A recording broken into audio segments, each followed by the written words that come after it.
tales for dark nights.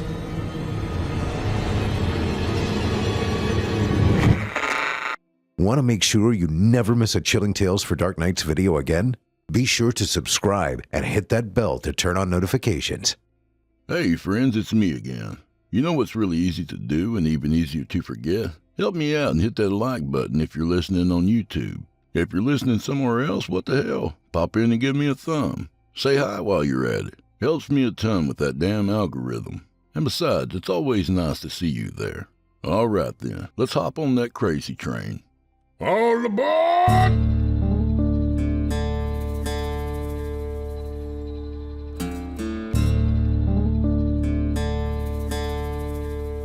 Oh, shit.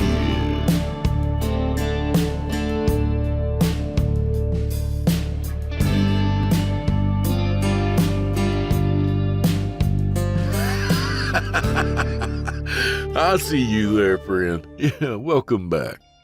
You know, it's a funny thing. I've spent all winter complaining about the freezing 80-degree weather over here.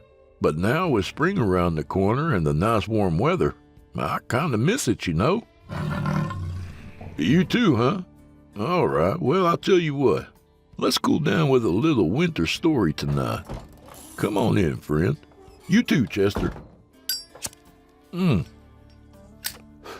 All right. So, check out simplyscarypodcast.com and become a patron. For as little as $7.99 a month, you can get the entire catalog ad-free and available for download or streaming. And if you're feeling saucy, there's also patreon.com/Drew Blood. We have a good time over there. All right. Smoke 'em if you got 'em and drink those glasses to the bottom, y'all. 'Cause old Drew Blood got a tale to tell. And tonight, we welcome back R.K. Combrink by way of our friends at Velox Books. This one comes from his very popular book, These Lonely Places, which I can't recommend enough. In this one, we visit Griffithstown, Ohio, a quaint little town with a less quaint local legend. So without further delay, y'all, from author R.K. Combrink, I give you The Visitor. From the November 3rd edition of the Tusk Valley Times-Reporter.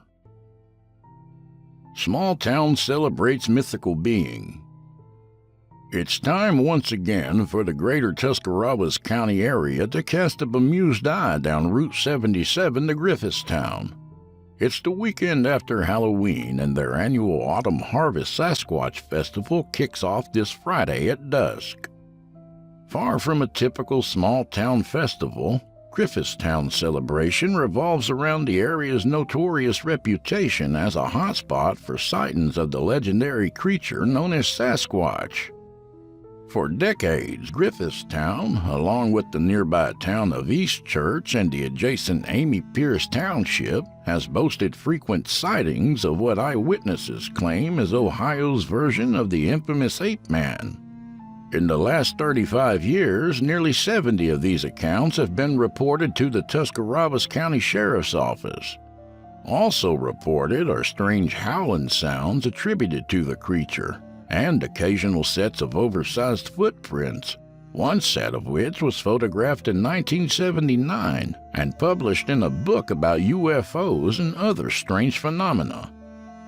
Far from keeping their notoriety hush-hush, the citizens of Griffithstown celebrate their status as Ohio's cryptozoological epicenter. Each year since 1980, the town puts on their Autumn Harvest Sasquatch Festival the first weekend of November. The festival's activities include arts and crafts, games, rides, and a large parade, among other things, all in commemoration of their alleged hairy outdoor neighbor. The festival atmosphere is one of high spirits and good cheer. Many of the festival goers boast having caught glimpses of the elusive beast themselves, but no one fears for their safety. They regard the creature as a town treasure. "I've seen him 4 or 5 times in the last 15 years or so," says Merton Squibb, 51, of Amy Pierce Township. "Last time he was out at the back of my south field standing at the fence. He got no reason to hurt nobody. We all want to keep him safe. Article continued on page C4. It was Thanksgiving, and the children watched the snow with squealing delight. The family was spread across 3 round tables in the dining room at the back of the house. It was comfortably warm and lit by lamps that cast a cheerful glow. Conversation at the kids' table turned quickly to the impending Christmas vacation, Santa Claus, and what presents they expected to find under their trees. Cliff sat at his table, nibbling on a buttered roll and looking out the window at the whitewashed scenery with disquiet. He didn't share the children's enthusiastic opinion of snow. Brooke, sitting next to him, was talking to her cousin Libby about something, laughing occasionally. In his own world, Cliff stared out into the gloomy afternoon and sighed inwardly. He was considering getting up to grab another cup of punch when he realized that Libby's husband was looking at him expectantly.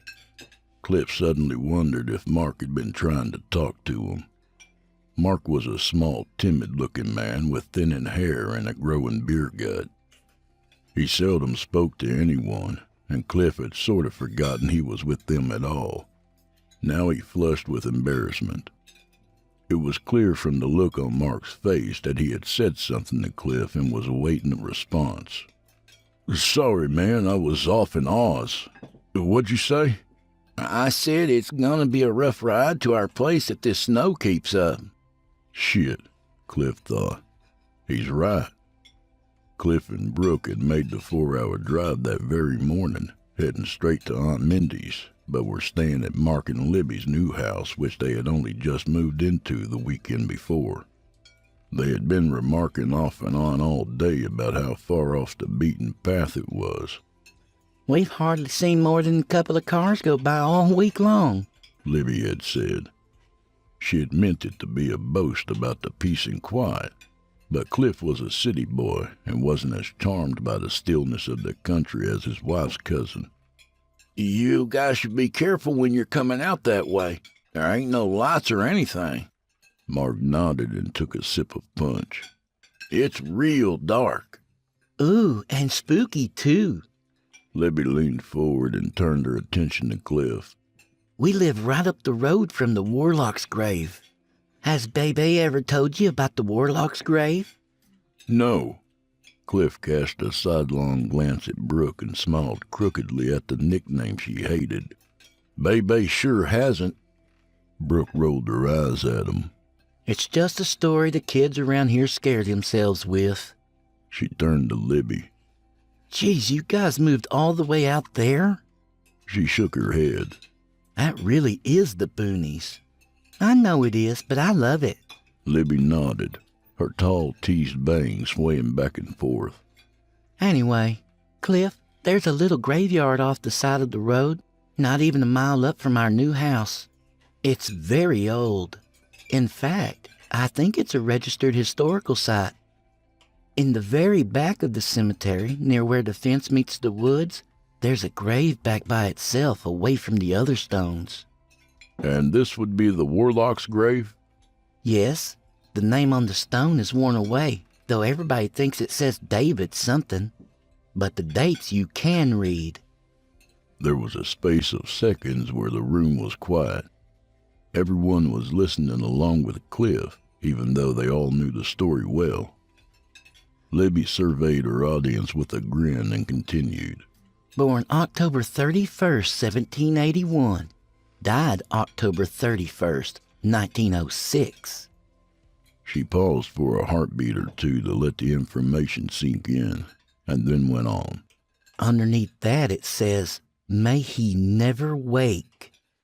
Cliff felt an unexpected chill slip down his neck and along the backs of his arms. He mentally calculated the age that the dates on the supposed gravestone suggested. Then Brooke was standing behind him, her hands resting on his shoulders. She picked up the thread of the story, speaking in a low, breathy voice. "At some point, people started saying it was a warlock that was buried there. and that his ghost haunted the cemetery and the woods around there. People don't like driving past there at night, and sometimes they say they can see a tall white figure standing at the wall waving to them as they passed by. Sometimes people even disappear out there. Wow. Cliff leaned back in his chair. Let's stay at the Motel 6 instead. He chuckled and the spell was broken. Brooke and Libby burst into giggles, and Libby's two little boys did the same. Aunt Mindy smiled broadly and asked who wanted some pumpkin pie, and everyone raised their hands. Mark sat quietly, looking out the window into the gathering dark. Damn, it's starting to snow again. He said it out loud, but no one was listening to him. Sometime after dinner, the gentle snow shower that had been falling so gracefully earlier became a swirling haze of white. The local newscasters on TV warned people to stay off the roads and batten down for the night, especially in the rural areas. Libby and Mark had a Jeep and decided to brave the storm to go visit Mark's family. Cliff and Brooke had stayed behind, not wanting to risk it in their little car. But around 8:20, the clouds broke up some, the snow slowed, and it seemed that this might be the time for anyone visiting family to make a run for home. They bid everyone a good night and a happy Thanksgiving, and said they were going on to Libby and Mark's. Cliff and Brooke set off through the center of town, and after a few twists and turns, they finally found their way onto Gimlin Road, which led to Libby and Mark's new house. They drove for what felt like a long time, and the landscape became desolate. As far as other houses, they had only passed 2 in the last 10 minutes, and these looked dark and not well kept, maybe even abandoned. The scenery was pretty, though, and Cliff watched it go by from the passenger seat. On one side of the road, the ground climbed up a gentle rocky slope. Short, stout pine trees grew in sparse little patches near the bottom, giving way to their taller cousins as they marched up and away. On the other side lay winter-barren fields, stamped flat by the cruel weather of late November. These fields sprawled from the edge of the road until they gave way to dense woods. A sparkling blanket of snow covered the fields marred only by the sporadic tracks of animals that had passed by. Oh my God, I'm so full. I'm not sure I can stay awake. Cliff took one last drag on his cigarette. He opened his window enough to shove the butt through, and a whistling blast of cold air snatched it from his fingers. Brooke grinned. Yeah, I feel more stuffed than the damn turkey. It was very cozy inside the car with the heater going full blast and Nat King Cole on the radio. Still, Brooke was driving cautiously. The road seemed to have been hastily plowed a couple of hours earlier, but it was still slick with moisture, and a stiff wind was blowing swirls of snow everywhere. I kind of wish I'd known they were going to Mark's mom's house to eat again. We could have just stayed at Aunt Mindy's. Oh well, no big deal. Cliff sounded casual, but also wished they had stayed at Aunt Mindy's. They could be playing euchre with Brooke's brother right now, or in their room fooling around quietly. Instead, here they were, feeling their way along this slippery back road, trying to find a house they had never been to. I'm sorry, Brooke sighed. Cliff reached out a hand and put it on Brooke's leg. It's not your fault. They're the ones that... Holy shit! What is that? He sat straight up in his seat, putting both hands on the dashboard. What's what? Brooke's eyes didn't leave the road. Slow down! Slow down! You don't see that? Well, I'm trying to watch the road so we don't die. Seriously, slow down and look over here. Cliff pointed out of his corner of the windshield and rolled his window down, letting in a sheet of cold air that smacked him across the face, making him wince. Jesus! Brooke slowed them to a crawl and looked out the windshield between the swishing wipers where Cliff was pointing. A good distance down the road, silhouetted against the white of the snowfall, with a large someone or something standing at the side of the road. "That is one really tall guy." Cliff had his head out the window. He squinted his eyes and cupped his hand over his brow to keep errant flakes out of his face. "What's he doing out there?" He shook his head.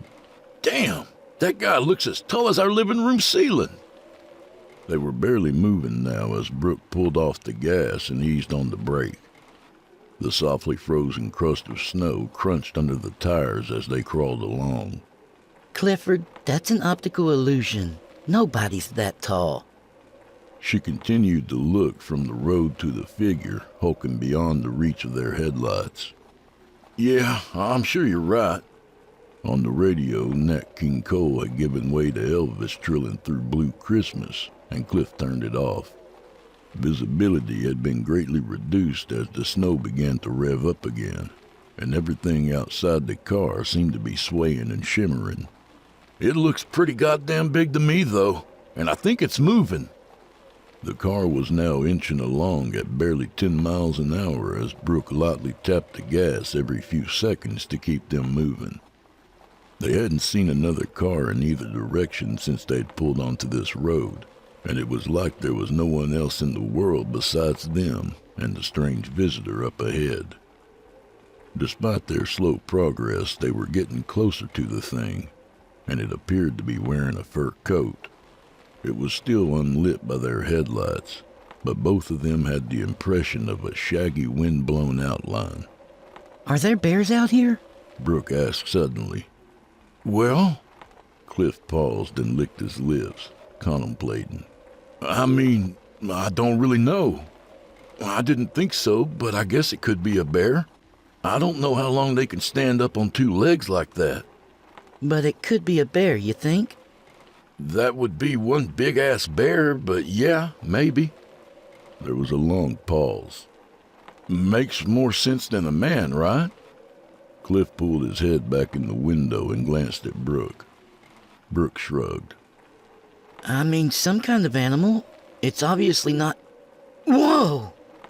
Her nose wrinkled as a foul and powerful odor swept through Cliff's open window on a gust of air. It was a smell that reminded her of rotten garbage mixed with spoiled meat. It was a hot, wild smell out of place on a cold autumn night. Oh, God, that's awful. Her voice sounded as if she had suddenly come down with a bad cold. Cliff's face seemed to collapse in on itself as he recoiled from the stench. "God, maybe the bear is guarding the kill or something. I don't know what else would smell like." His voice trailed off as their headlights finally washed over the thing and reflected back at them from its enormous silver eyes. It turned its shaggy head and shoulders to look right at Cliff. It was definitely not a bear. Suddenly it seemed as if time was speeding up and slowing down simultaneously. When it turned its face into the light, they saw it very clearly despite the screen of fallen snow. Beneath the outrageous shining eyes was a flat leathery nose and a wide jutting lower jaw. Cliff's eyes weren't sharp enough to pick it up, but Brooke could see long teeth or tusks thrusting out of its mouth. Moonlight glinted off of them. They looked sharp. It was covered in long, thick, dark hair, with slumped shoulders and huge arms, ending in hands that hung down almost below its knees. Not paws, hands. Hands that were tipped with very dangerous-looking thorny claws. They looked like they were made for opening up the bellies of elk or moose to spill blood and steaming ropes of guts upon the cold ground below. Cliff, what is it? Brooke's hands were clenched around the steering wheel, the skin pulled tight around her knuckles. "Jesus, I don't know." It came out in a breathless whisper, "But I think we should turn around." Cliff began pushing himself back against the seat. The smell was even stronger, a thickening blanket of stink. "Brooke, turn the car around." Brooke nodded curtly, not needing to be told twice. She pressed the gas and yanked the wheel to the left. Her eyes squeezed tightly shut as she attempted an immediate U-turn. As the car turned, it hit a slick spot on the road and began a wild shimmying fishtail. Shit! Brooke screamed. Shit, shit, shit! The car did a full 180, catching more wet, slippery snow and continued to spin, threatening to toss itself off the road. The front end swung, the wheel steering Brooke instead of the other way around. As she fought for control, they flew right past the spot where the shadowy figure lurked. For a moment, the strobing headlights illuminated it clearly, but in their panic, neither Cliff nor Brooke noticed. Cliff slid over till he was pressed up against Brooke's side. He reached out and grabbed the wheel. "Hit the brakes and let go of the wheel!" As Cliff grabbed the wheel, Brooke let her hands fly away and shoved her foot down onto the brake as hard as she could.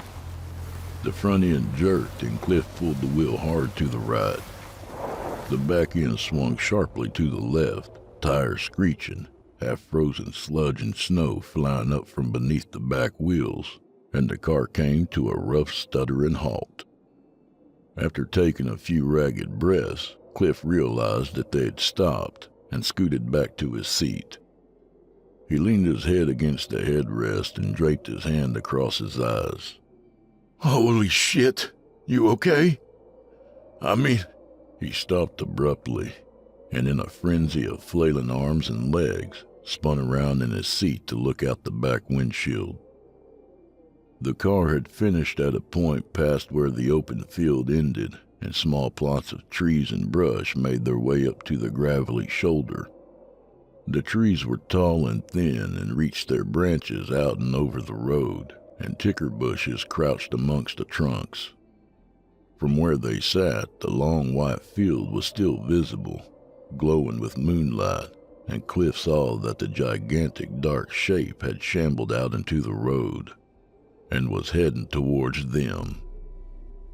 It pulled itself along in a disconcerting, loose-boned shuffle, its knees bent, its arms reaching out for them. Its eyes gleamed like stainless steel, and Cliff watched, hypnotized for several seconds as it dragged itself after him. Then its lower jaw dropped open like a trap door full of upward thrusting spikes, and it screamed. The sound filled the cold autumn air and seemed to make it colder. Cliff grimaced, transfixed, sudden tears forming at the corners of his eyes and spilling down over his cheeks. With a jerk of his head, Cliff shook off his paralysis and turned to Brooke.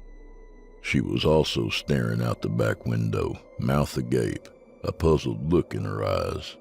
"Brooke?" Cliff tugged gently at her arm. Hey, come on, babe. We've got to go." Brooke closed her mouth, turned back in her seat hurriedly, and hit the gas. As the car leapt forward into the shadows beneath the overhanging trees, Cliff looked out the back window again. A small hiss of air escaped his lips. The thing on the road had reached the spot where the car had been just moments before, and was still following them. It was not far behind them, and Cliff finally got a really good look at it. Its fur was matted, long in some spots and much shorter and coarse in others. Cliff knew that those arms could rip a man to shreds with very little effort. But it was the eyes he kept coming back to. Huge ovals with no visible pupils or irises, just protuberant, reflective silver orbs, motionless and expressionless. They were picking up speed now, and Brooke gave it more gas. "Hey, turn around." She tapped Cliff's hip. "You've got to help me look for Libby's house." Her voice was shaky. "Jesus, Brooke, it's following us!" Cliff still knelt on his seat facing the back of the car. "Chasing us!" "Okay, Cliff, that's why we need to get to Libby's." Cliff finally tore his gaze from the back windshield and looked at his wife. "Are you crazy? We're not stopping." He turned back to look again, but they had pulled too far ahead for him to see it clearly anymore. He finally turned around and sat in his seat. He pulled a cigarette out, pushed the car's lighter into its slot. Tall trees lined both sides of the road now, forming a dark archway. Underneath this canopy, the snow couldn't fall as thickly. There hadn't been a street light or a house for miles. "Call them and tell them they should take the boys back to Aunt Mindy's. Tell them." The lighter popped out, fully charged, and Cliff lit up. He took a long drag, opened his window a crack, and exhaled, getting ready to finish his thought. Tell them what? Brooke realized she was rocketing along at what was becoming an unsafe speed and eased on the brake a little. A leaning yellow sign came up on the right, warning of a bend ahead. Should I tell them we just saw a monster and that it's chasing us? As if it had heard, the creature let out another blood-freezing scream from somewhere in the darkness behind them. Both Cliff and Brooke winced as if they had been struck. They rounded the bend in the road, and the headlights picked out what seemed to be a derelict building on the left-hand side of the road. A rusted-out car, broken chairs, a lot of crumbling cement litter in the lot. It was the closest thing to a house they'd seen. "Yeah, I think maybe you should. It might follow us straight to them." Okay. Brooke sounded a little hysterical. She took one hand off the wheel and mimed holding the phone to her ear. Hey, Libby, it's Brooke. Yeah, just wanted to let you know that me and Cliff just saw Bigfoot, and he's on his way to your house to eat all of us for dinner. Yeah. Oh, you invited him? Oh, well, that's fine then. Bye. She put her hand back on the wheel. Like that? "No, not like that, smartass." "They wouldn't have invited them. They've already had 2 dinners." Brooke smiled despite her fear. In a moment, they were both cracking up, and a moment after that, they were both laughing uncontrollably. She slowed the car to a stop in the middle of the road and let the wave of terror-fueled hilarity pass. As soon as the car stopped and they were motionless in the dark, the mood sobered quickly. Their laughter trickled to a series of hiccups and sighs until there was nothing left. Brooke's eyes searched the rearview mirror for signs of anything coming up the road behind them. Cliff finished his cigarette and dropped it out the window. "So you're right." Cliff rubbed his hand across his mouth as he considered their situation. "We can't tell them like that." He shook his head and looked at Brooke with one eyebrow raised. "Have I ever told you that I fucking hate the country?" You and me both. I can't imagine they would move all the way out here. "Probably because monsters and warlocks really bring down the cost of property." Get my phone out of my purse. Brooke checked the mirror again. Cliff reached down between his feet and into her purse. He fished around for a moment and then pulled out her cell phone. "What do you think I should tell them?" He flipped it open. With his thumb, he began pushing buttons, searching her contacts list. Well, Brooke said, coming up with an idea on the spot. Let's say there was some crazy guy with a gun who ran out on the road and started shooting at us. We'll say he started chasing us down the road and that he might be headed their way. How's that? "Yeah, that's perfect."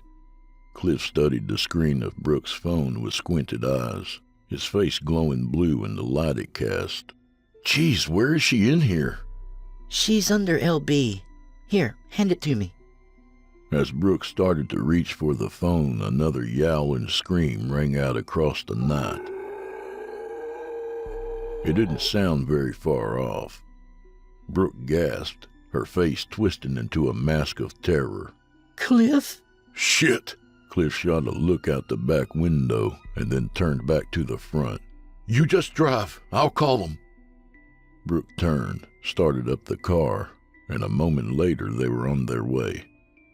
As they sped off down the blacktop, another shriek pierced the dark. Cliff found Libby's number in Brooke's contact list and pressed send. He held the phone up to his ear and frowned. "Hey, Libby, it's Cliff." Me and Brooke were on our way to your house when we ran into some trouble. We think you guys should take the kids and head back to Aunt Mindy's. We'll explain when we meet up there. It's pretty urgent, so give us a call back when you get this." He pressed end and rested the phone against his thigh. Voicemail. Maybe they're still at Mark's mom's house. As they sped past, the trees on the right-hand side of the road dropped back, letting the moonlight fall through once again, brightening the snow-frosted scenery. Lying gray and ominous in the illuminated gap was a cemetery. It looked very old. They caught a momentary glimpse of it. Flat weathered stones jutting out from the ground, pinned in by an ancient stone wall. Libby said their house was the next thing after the graveyard. Brooke started slowing the car. On the right. Help me look for it. Cliff was trying the phone again. When he got Libby's voicemail once more, he snapped the phone shut. "They better be home and just ignoring our calls." He opened Brooke's phone one more time and hit send. After they passed the cemetery, the trees came back up to the road in thick, and Brooke almost drove past Libby and Mark's house. It was set a good 50 yards back off the road and was walled in by the woods around it. An uneven gravel driveway led up and around to the back of the house. From what they could see, the house was as dark inside as the yard was outside. It was a one-story brick box with a sagging roof. There were 2 large windows at the front of the house on either side of the tin storm door. Both had screens that were riddled with rips and holes. The whole place looked defeated. Brooke pulled the car up to where the front walk curved around to meet the driveway and stopped. There was no way to see through the windows because the curtains were drawn, but there didn't appear to be any lights on behind them. Brooke and Cliff sat silently for a few moments, considering what to do next. Cliff sighed. "All right, now what?" Brooke bit her lower lip. Well, should we go up and knock? See if they're in there? "I'd really rather not get out of the car if possible." Cliff's tone was matter-of-fact, but his eyes looked haunted. Brooke looked back up at the house. Hold on. Let's call Aunt Mindy. Maybe she knows where they are. Cliff nodded. "That's a great idea." He held the phone out to his wife. She took the phone from him, scrolling through her recent calls till she found Aunt Mindy's number. She sent the call and held the phone up to her ear, pulling her long hair back behind her neck with her other hand. A moment later, she looked to Cliff and gave a thumbs up. Hey, Aunt Mindy. No, not yet. Hey, listen. Do you know if Libby and Mark are still at his mom's house? She listened, her smile fading. Uh-huh. Well, because we're at their house and they're not here. Suddenly her eyes widened with realization. Wait, their Jeep's not here. They must be out. Libby just wasn't... What? They do? Cliff watched her expression fall again. They did? She heaved a heavy sigh. Okay. Well, we'll check. Yeah. You try to call her too, okay? All right, bye. She set the phone on the dashboard and looked up at the house. Cliff waited for her to say something. After 10 seconds had gone by, he spoke. "So, what did Aunt Mindy say? I hadn't even thought of their car not being here. Does she know where they are?" They park up around the back of the house. They go in through the kitchen door back there. "Right. Okay." Libby called a few minutes after we left to let Mindy know they were home and to see if we were still there.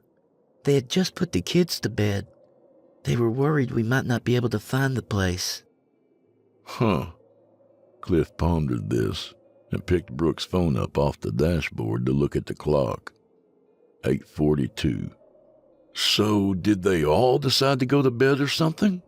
Why aren't the lights on? Cliff, I'm scared.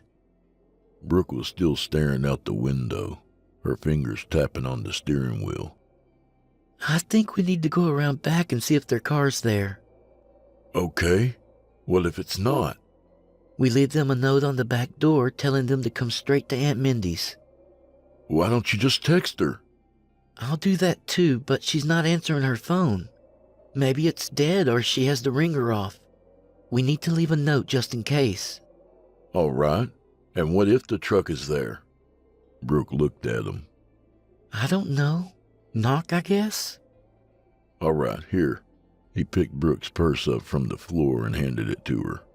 Find a pen and something to write on. Brooke turned the interior light on and dug through her purse. She pulled out an old receipt and set it on the dashboard. What are we doing? Write your note. Just come back to Aunt Mindy's immediately and sign it. I'm going to take it and go around back. If the car isn't there, I'm going to put the note somewhere near the door where they'll see it. He looked out the passenger window into the dark outside. And if their truck does happen to be there, then I'll go up and pound on the door a couple of times. If no lights come on and nobody answers, then we're booking it the hell out of here back to Aunt Mindy's. And we can all talk about where to go from there. Can't we just drive around to see? I don't want you getting out of the car and walking around out there any more than you do. And it's windy out. What if the note blows away? Well, Brooke, it's the best we can do, you know? He blew a long breath between his lips. And I'm afraid of getting stuck back there. This isn't a Jeep, and this driveway is terrible. God knows what it's like back there. And I don't want to stick around out here. That thing could be anywhere. Brooke looked out into the night. Okay, do it fast then. She leaned forward, holding the receipt against the center of the steering wheel, and wrote the note. Here. She handed it to Cliff. I love you. Cliff took the note from her, leaned forward, and planted a quick kiss on her mouth. Love you too. I'll be right back. Cliff opened the passenger door and stepped out onto the drive. The sound of gravel beneath his feet seemed very loud to his ears. It was grave quiet and very cold. The only sound was the wind sighing through the trees, making the branches clatter together. He walked up to the house and passed around to the side and hurried on around back. He turned the corner and frowned. Libby and Mark's old Jeep was sitting as silent and dark as everything else. He could also see the back door of the house laying discarded in the snow next to the truck. It had been violently torn off its hinges. Splintered wood from the door hung in the space where the door had been. Pieces of lath lay on and around the short steps that led up to the kitchen. He took a timid step towards the yawning doorway, and then another, till he finally reached the steps to the back door. The damage was immense. He could see the way the metal hinges had twisted and buckled where the door had been yanked free. Oh, Jesus! He leaned against the outer wall for a moment. He breathed deeply a few times and crept into the silent kitchen. A strip of moonlight fell through the doorway behind him, but it was very dark inside. Snow blew in and clung gently to Cliff's back and shoulders. It had piled up on the floor. It moved along very slowly and very deliberately. With great reluctance, Cliff stepped out of the triangle of light the moon provided and went into the shadows. His eyes began to adjust to the gloom, and he was able to discern the shapes of furniture out in the living room beyond. Hey, he whispered hoarsely. Is anybody here? He moved another few inches into the deepening shadows. Libby! Mark! He began to take another step when a sound, loud and strident, shattered the stillness. Cliff cried out in surprise and threw his hands up in front of his face. The sound continued for another couple of seconds and then stopped. He realized it was an electric sound. In fact, it was a sound he recognized. He heard it several times earlier in the day.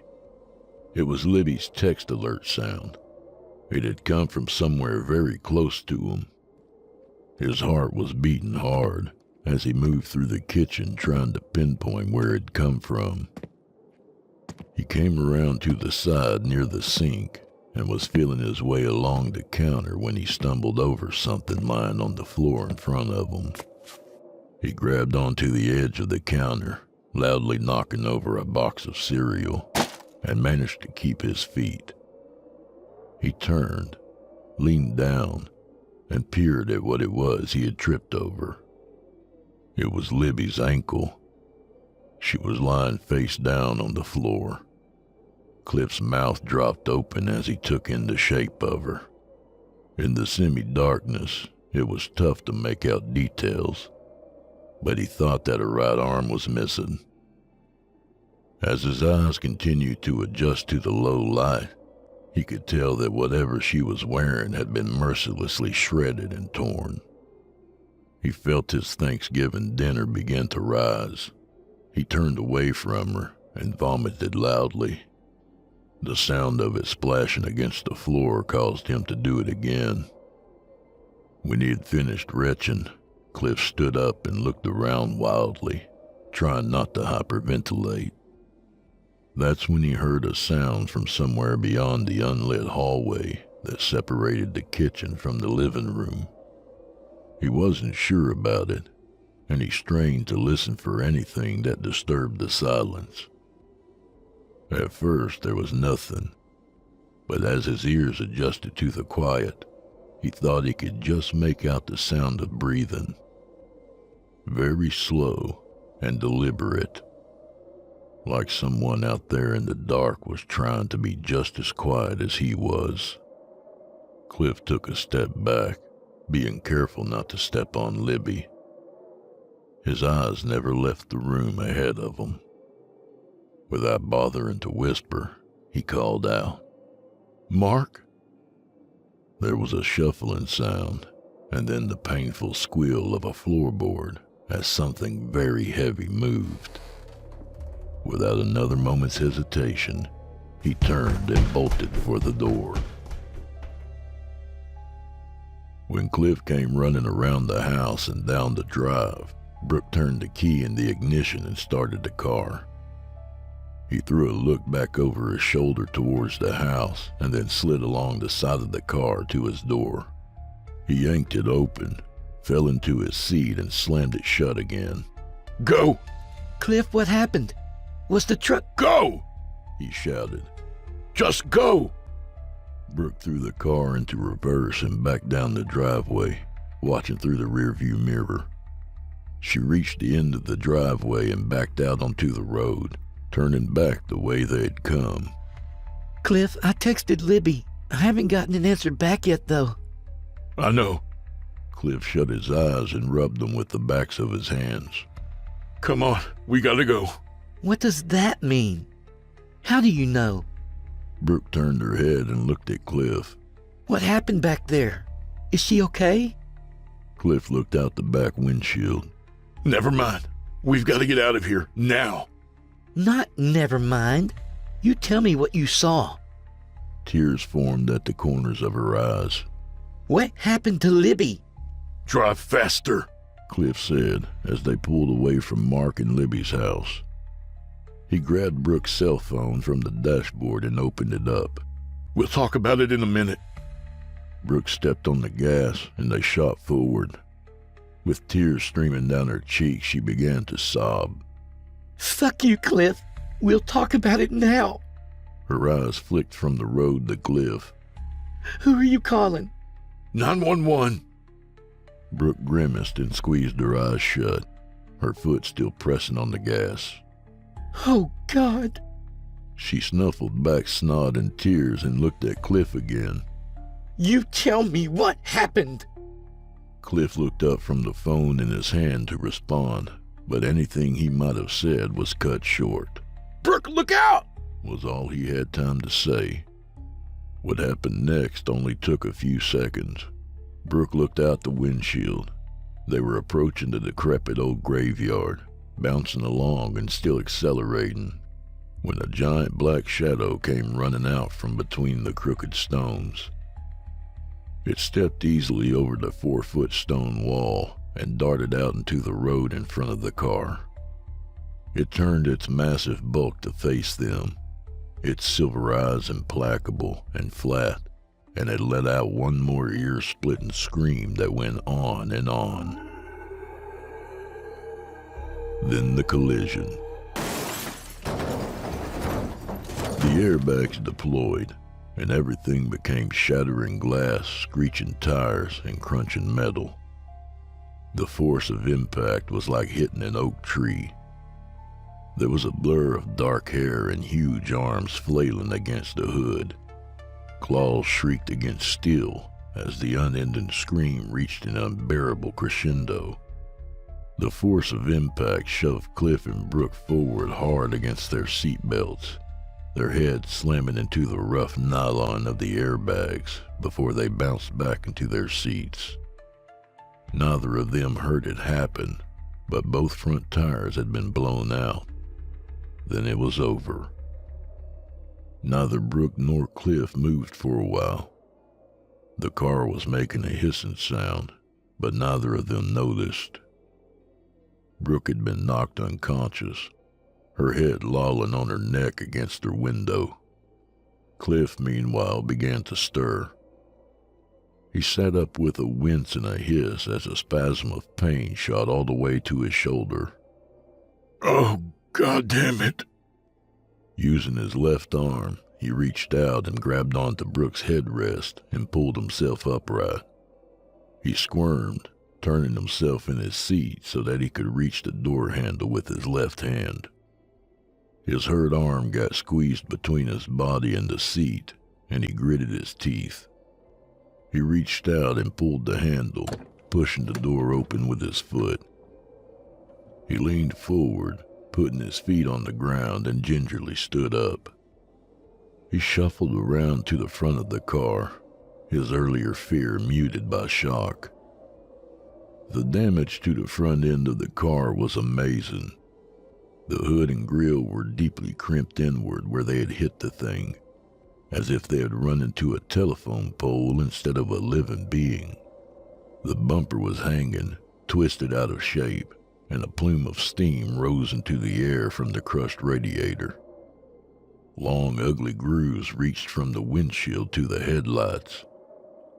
Cliff saw that the tires had exploded, tread hanging off the rims in rubbery strips. The windshield had a spiderweb of cracks radiating out from the lower right corner where the hood had pushed back into it. Incredibly, the headlights were still shining, but something was obscuring the one on the driver's side. Cliff limped around and knelt down. A patch of coarse, dark hair was matted against the light by a wet red smear of blood. He reached out to touch it, and then thought better of it, pulling his hand back. There was more hair and more blood spread across the destroyed front end and all over the ground. This reminded Cliff of what it was they had hit. He stood up hastily and spun around. He looked out into the road where something huge should have laid dying or dead, but the road was empty. He was confused.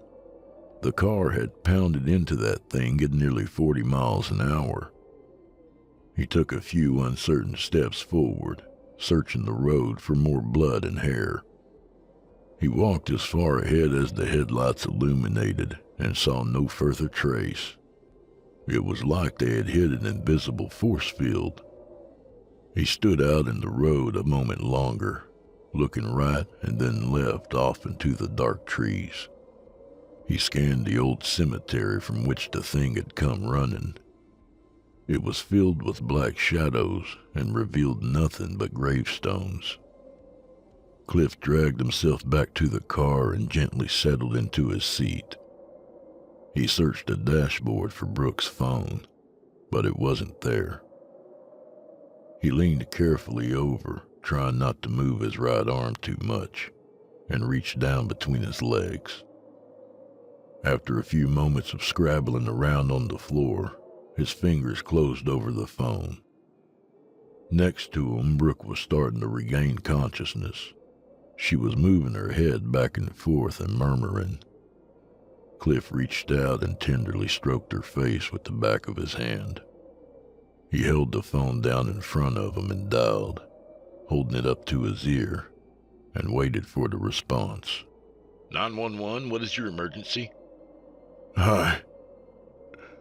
My name is Cliff Morgan, and I need to report an accident. From the November 29th edition of the Cincinnati Enquirer. Local couple disappears in a bizarre missing persons case. A Cincinnati couple was reported missing last weekend in the city of Conneaut, Ohio, 2 hours southwest of Cleveland. Cliff and Brooke Morgan of Mount Healthy had been visiting family over Thanksgiving when their black Volkswagen Jetta was discovered wrecked and empty of passengers on a heavily wooded backcountry road Thanksgiving night. At approximately 9:07 p.m., 911 received what the dispatcher called a very strange call for help from Mr. Morgan. He reported that he and his wife had hit a large unidentified animal with their car and that they needed assistance. He also reported that there was some problem involving family members that they had been visiting and that emergency medical assistance was needed. When law enforcement and emergency services arrived on the scene, they found the battered car, but no sign of Mr. or Mrs. Morgan. Upon investigating the home of Mark and Elizabeth Welker, the family members they had been visiting, it was discovered that they too were missing, along with their 2 sons, Dylan, age 6, and Garrett, age 4. There were signs of forced entry into the Welker residence, as well as signs of a struggle within, including blood and torn clothing. A large-scale search has been mounted by the Tuscarawas County PD and has been widened to include the area surrounding the nearby towns of Eastchurch, Dover, and Griffithstown. This is not the first time that disappearances have been reported along this particular stretch of road. Continued on page A-11.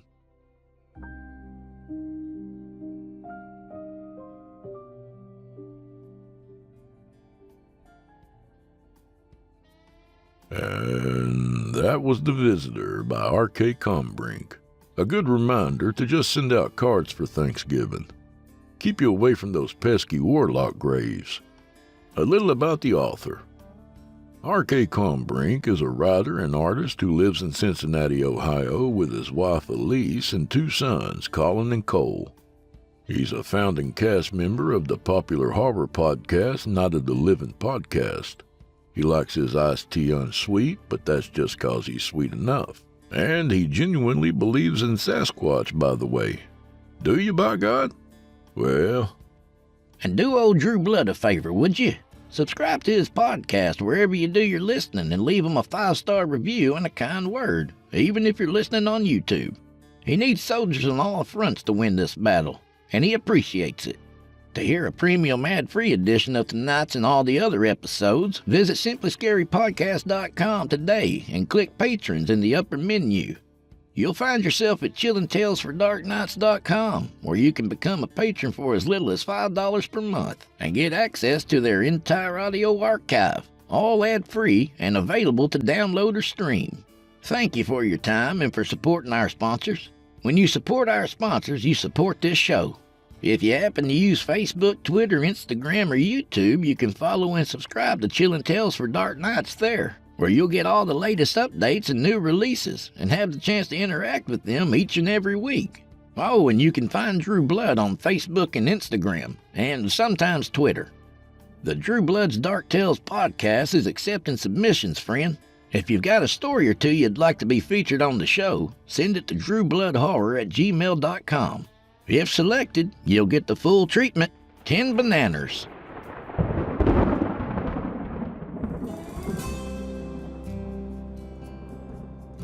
Well, I guess this is where we part ways, at least till next week.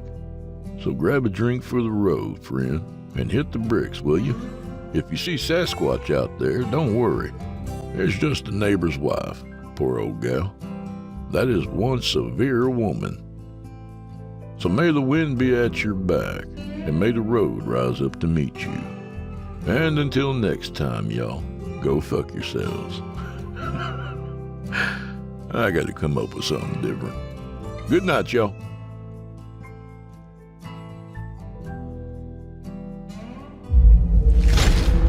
Chilling tales for dark nights.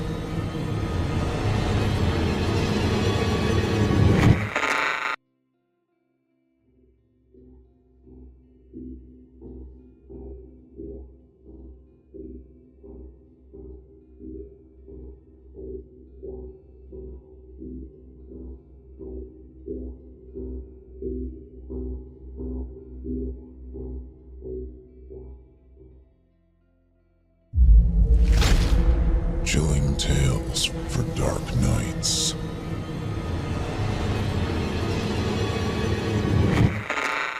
Want to make sure you never miss a Chilling Tales for Dark Nights video again? Be sure to subscribe and hit that bell to turn on notifications. It's time to turn off the lights and turn on the dark. Chilling tales for dark nights.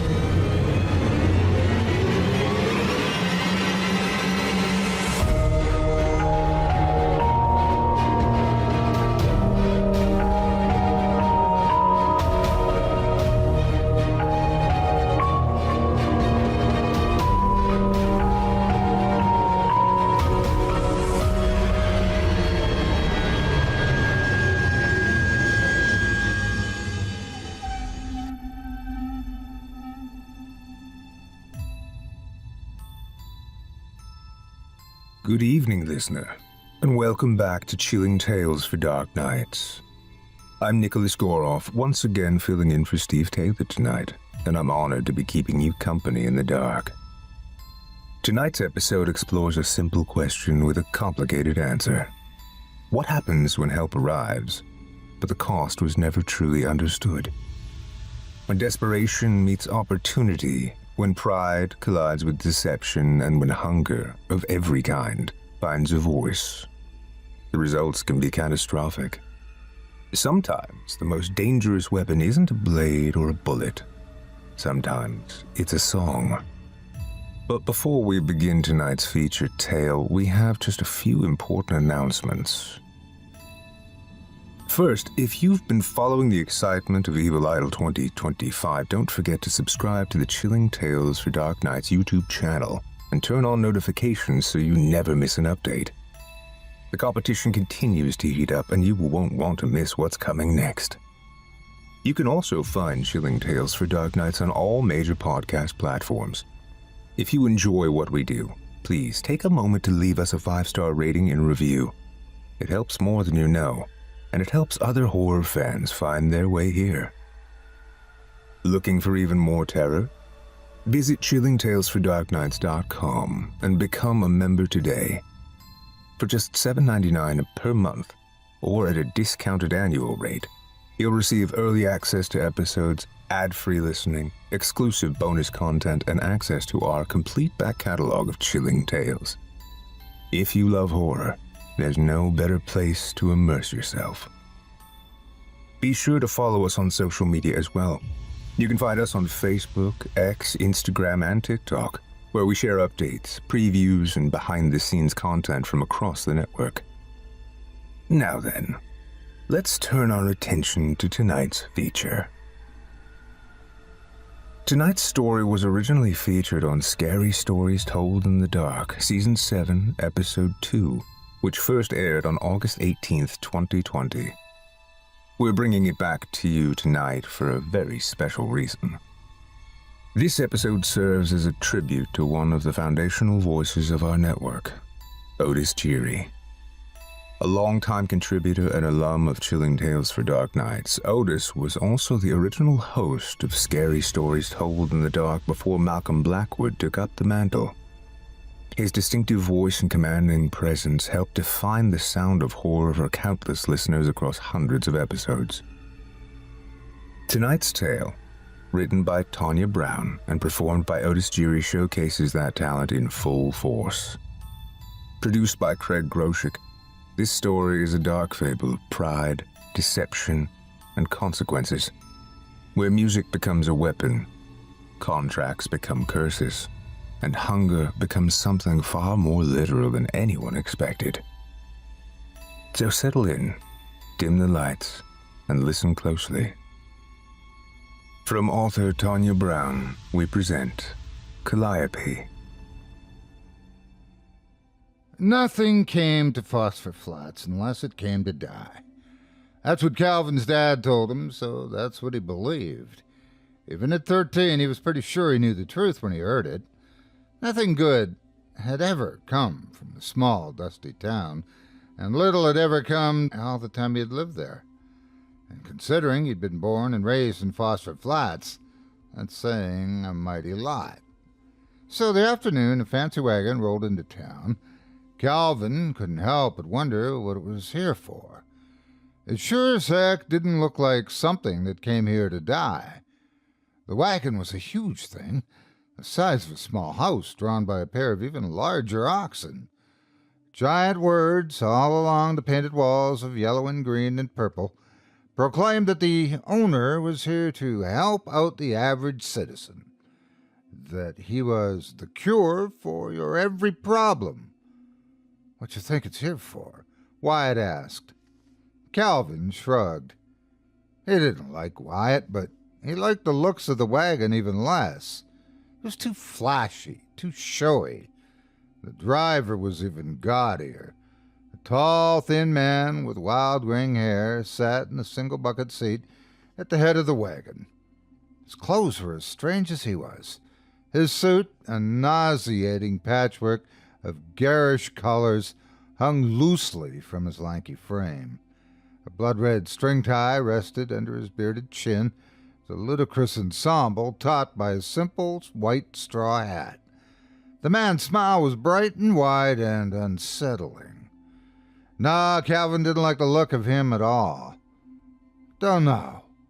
Must be selling something. Too much writing on it to not be selling something. Yeah, Wyatt said. That's what I thought, too. Calvin doubted that was what Wyatt thought, because Wyatt's thoughts were never more than 2 feet from underneath the skirt of Lucy's stacks. The wagon came to a stop at the edge of the steps on which the boys were seated.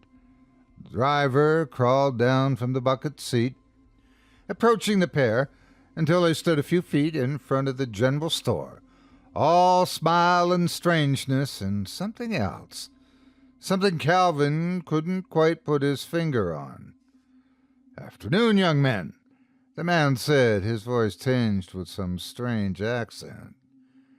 The creak of a door sounded from behind them, followed by the hollow clap of well-worn boots on the wooden porch. Calvin looked up to see his dad standing over him. "Hey there," his father said. "Hello. Well met." The stranger nodded to the building. "Are you the proprietor of this lovely establishment?" "Yes, sir." "Nice, very nice." Calvin's dad narrowed his eyes. "Can I help you with something? You seem lost." "Lost?" the stranger asked, then chuckled as if the very idea of such a thing amused him. "Never. I always make a point to know exactly where I am, and in fact, I came all the way out here to help you." "Help us?" asked Sheriff Parker, quite out of breath, but trying hard not to give the impression that he had just run the several hundred yards up from the one-room jailhouse. Calvin was beginning to wonder when the lawman was going to join the thick of things. The sheriff of a town as small as Phosphor had more time on his hands than a watchmaker's shop, so something like this was bound to be big news. And speaking of news, the street was starting to fill up with folks. Men, women, and children all filed out into the late afternoon to see what the heck was going on with the stranger and his alluring wagon. On an average day, most of these folks would have been back at their farms and ranches, working the land or tending their herds. But the stranger had rolled in on a Saturday, a day when nearly all of the townfolk were about, sharing fellowship as well as gossip. Sheriff Parker joined Calvin's dad on the steps and asked, "What kind of help, mister?" "Elijah F. Topplepot, at your service," the stranger said, then held his arms out and bowed low, almost to the ground. Calvin's dad snorted. "And what service would that be?" Topplepot lifted his head, that eerie grin a mile wide, as he eyed Calvin's dad a moment before he said, "Why, I'm here to get rid of your rat infestation." A gasp rippled through the assembly of townsfolk. Sheriff Parker's head cocked back at the words, as if he couldn't believe the man had just said them. Calvin's dad shot Parker a sideways glance, then gave his son a quick frown. Calvin could hear Wyatt swallow hard beside him. Everyone seemed surprised, and rightly so. How could a complete stranger possibly know that Phosphor Flats was facing one of the worst rat infestations in the small town's history? It started perhaps a month ago, just little signs here and there, nibbles taken from cornbread left to cool, holes in flour sacks, apples half-eaten right in the barrel. Nothing out of the ordinary for springtime in a rural town. Then people started to see them. Rats swarming over the wheat stores, rats piled up in the fruit bins, rats swimming up and down Dewey Creek. And not just normal run-of-the-mill vermin either. No, these rats were the size of cats, with tails almost twice as long and crimson eyes that flashed in the dark, hinting at an unusual intelligence. They didn't seem scared of folks at all, either, hissing and biting whenever a human approached, instead of scurrying off to find safer fare. And they were unstoppable. In fact, the town had just held an emergency meeting on how to handle the problem, which resulted in the singular suggestion by Doc Jenkins to poison the entire lot. This would have been a fine idea, save for the fact that the town housed neither the required amounts of poison nor anyone with the wherewithal to purchase it. In the end, it was agreed that everyone would do what they could, which turned out not to be a whole lot. "You've got to be kidding me," Parker said. Topplepot raised himself to his full height, almost offended by the remark. "I never jest about my line of work, gentlemen." "Forgive us for sounding ungrateful," Calvin's dad said, "but we're just a little surprised. How did you know that you had a rat problem?" Topplepot asked over him. "It's my business to know. But, more plainly put, I've been chasing this infestation for nearly a year now." "Chasing?" Parker asked. "Yes, chasing. Why, I've been trailing this little pack of particular pests all the way here from Three Forks Way." Calvin's dad's eyes went wide. "That's over 100 miles. The man nodded. "I know, and I'm afraid my companions here have felt every inch of it." He paused to pat the rump of the nearest ox, which turned in place to stare at his master with distaste. Calvin swore the man sneered at the oxen, giving them a look that said they should keep their snouts shut if they knew what was good for them. Then the man turned back to the now sizable crowd and began to do what Calvin could only describe as putting on a show. "Ladies and gentlemen, I am a man with a purpose. I've been from the Mississippi to the Rio Grande. I've traveled from the Appalachians to the Pacific Ocean. I've seen many a fine town along my way. And may I stop to say for a moment that this is a lovely little place you have built here. Very nice indeed. But as I was saying, I've seen many a town along the way. Towns just like yours, overrun by the very same vermin that taunt you even as we speak. Some of these towns I was able to assist, They welcomed a modest working man like myself to take on their worries and lift them from their fears, driving the very source of their concern from their settlement, freeing them from their vexation by proper extermination. A wave of excitement ran through the onlookers. Calvin had to admit that he was even curious. Could this man do what he claimed? Could he exterminate their problem? The man's eyes narrowed and his voice took on a cold clip. But then there were some, only a few, mind you, who doubted my talents. Towns who thought they could handle the vermin on their own. My good people, I stand before you today humbled by the experience of what I saw, of what happened to those poor citizens who took my serious profession into their own hands and their own doom. He hung his head and fell quiet. The crowd looked to one another. Everyone wanted to know what Topplepot saw, yet they were afraid to ask. But not Calvin. What did you see? He piped up. Topplepot cocked his head at Calvin as he said, Nothing. The crowd gave a collective groan, disappointed by the response. The man drew a deep breath and started his tirade again. Nothing at all was left of these villages by the time the rats were done with them. Everyone fell into a shamed hush. Topplepot's voice echoed over their silence.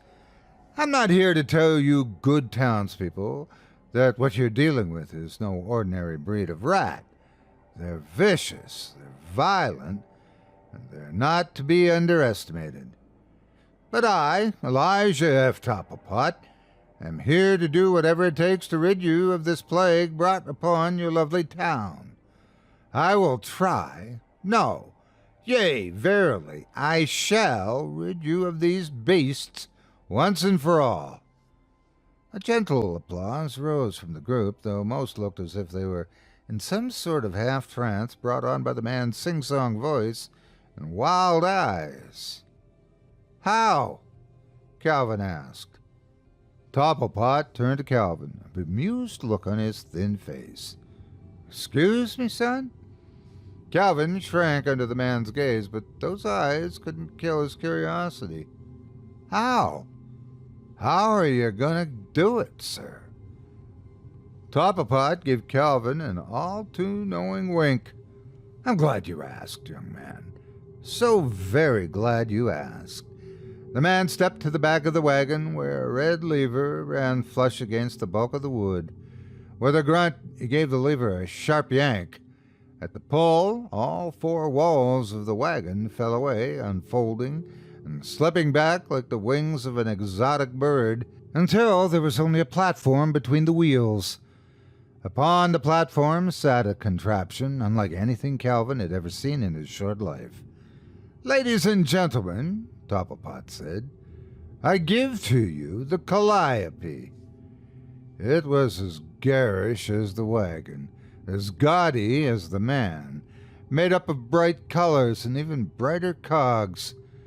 Dazzling copper pipes of all sizes, from a few inches to nearly as tall as the man himself, lined the back half of the platform, shining and glowing in the afternoon sun.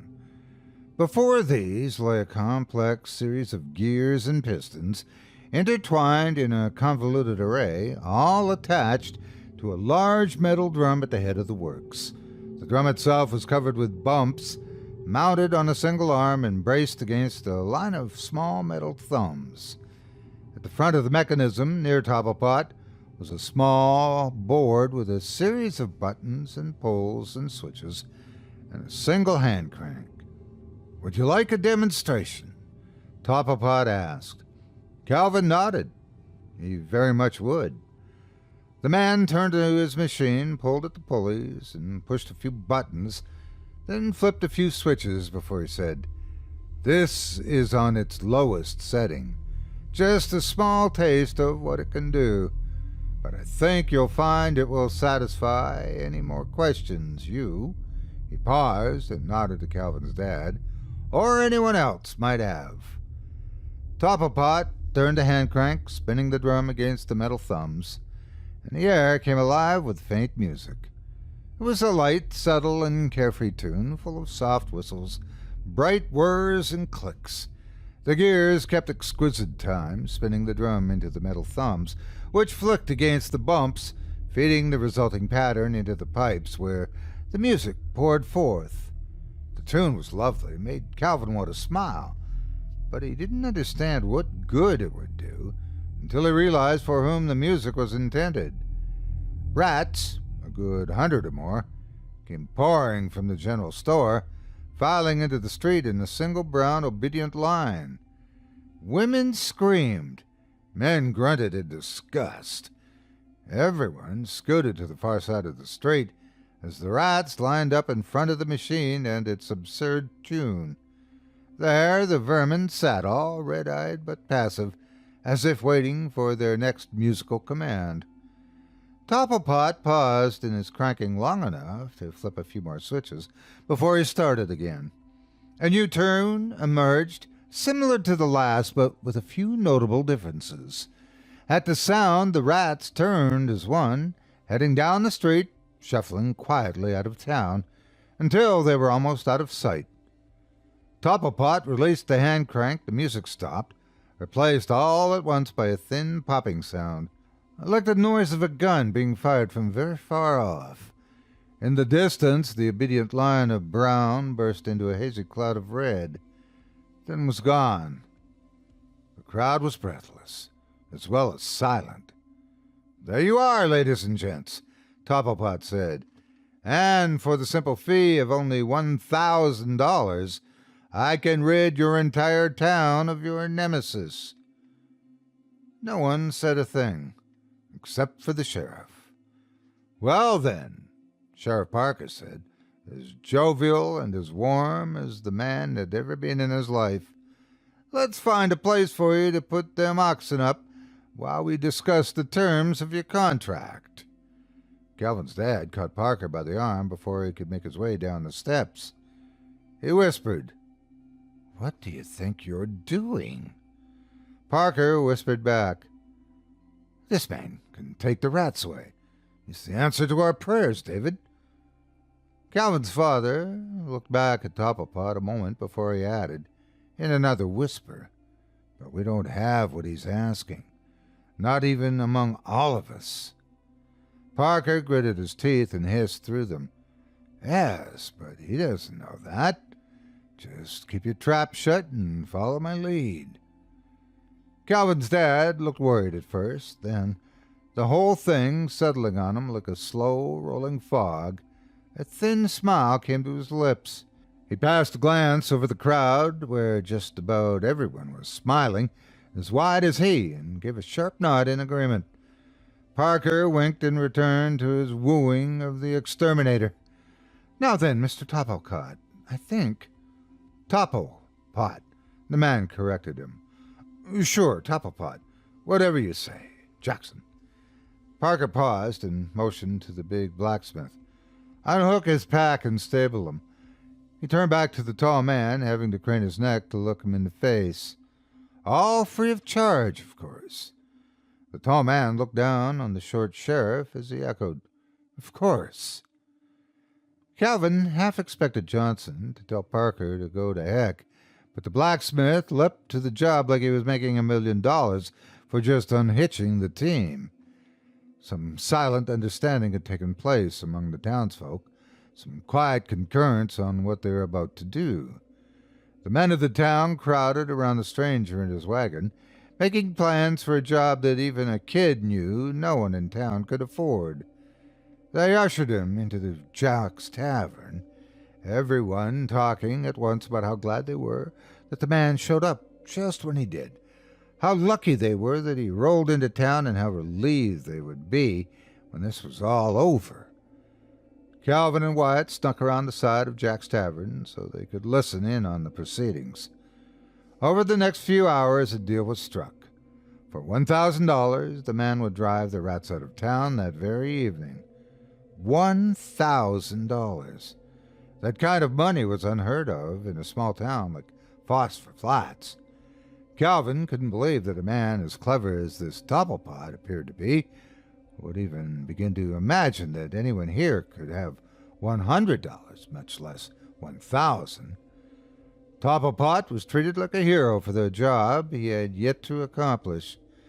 He was given things the townfolk could provide, a fine meal, a few healthy drinks, and all the local stories he could stand. When sundown arrived, the man was in good humor, to say the least, and maybe that was the plan after all. Calvin could only watch and pray the adults knew what they were doing. Out of all the places I've visited, Topplepot said as the crowd gathered again outside the general store, I do believe I like Phosphor Flats the best. Calvin hoped the man remembered that fondness when the bill came due.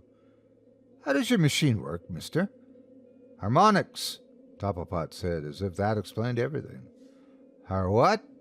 Calvin asked. Harmonics, the man repeated.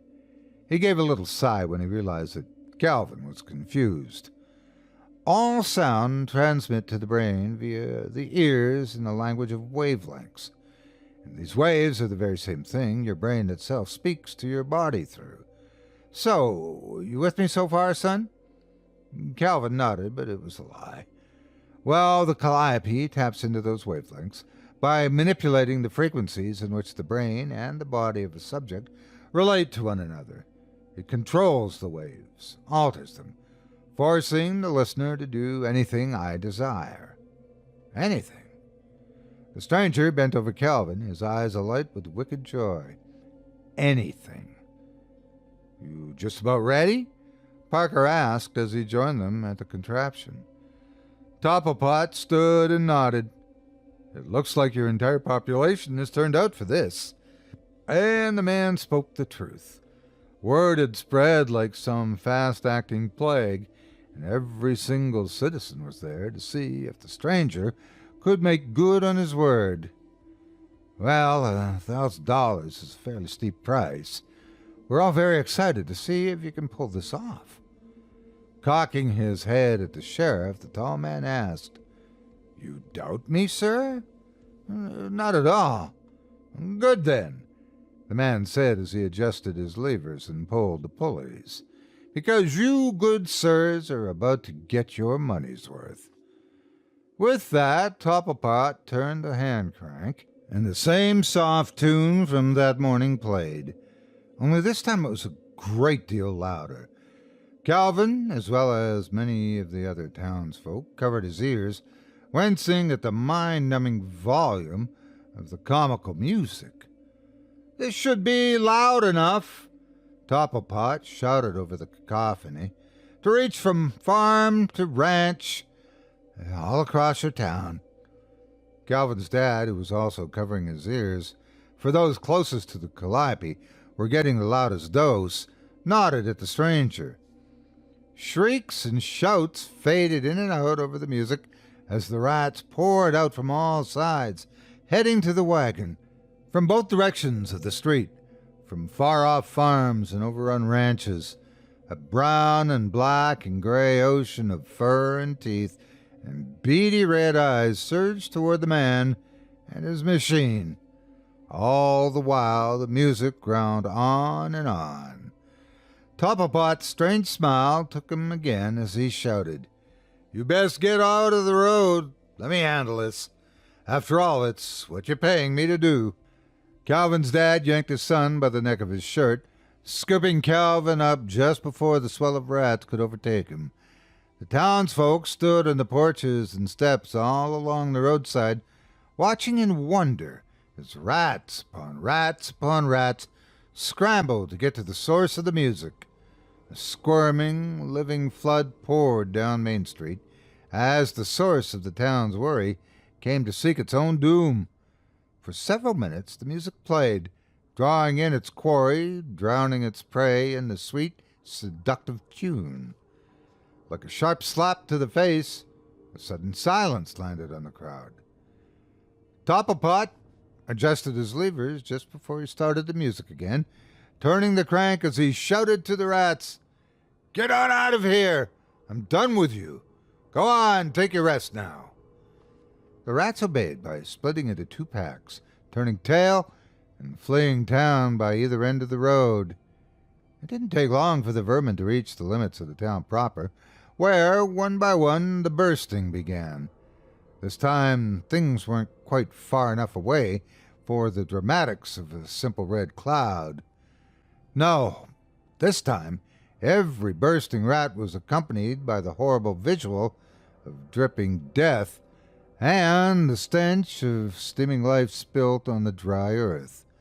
But regardless of what happened to their brothers only steps ahead of them, the rats behind marched forward to their fate, exploding just as they reached the outskirts of town, until every last one of them was gone. Topplepot released his crank, the music stopped, the town fell quiet.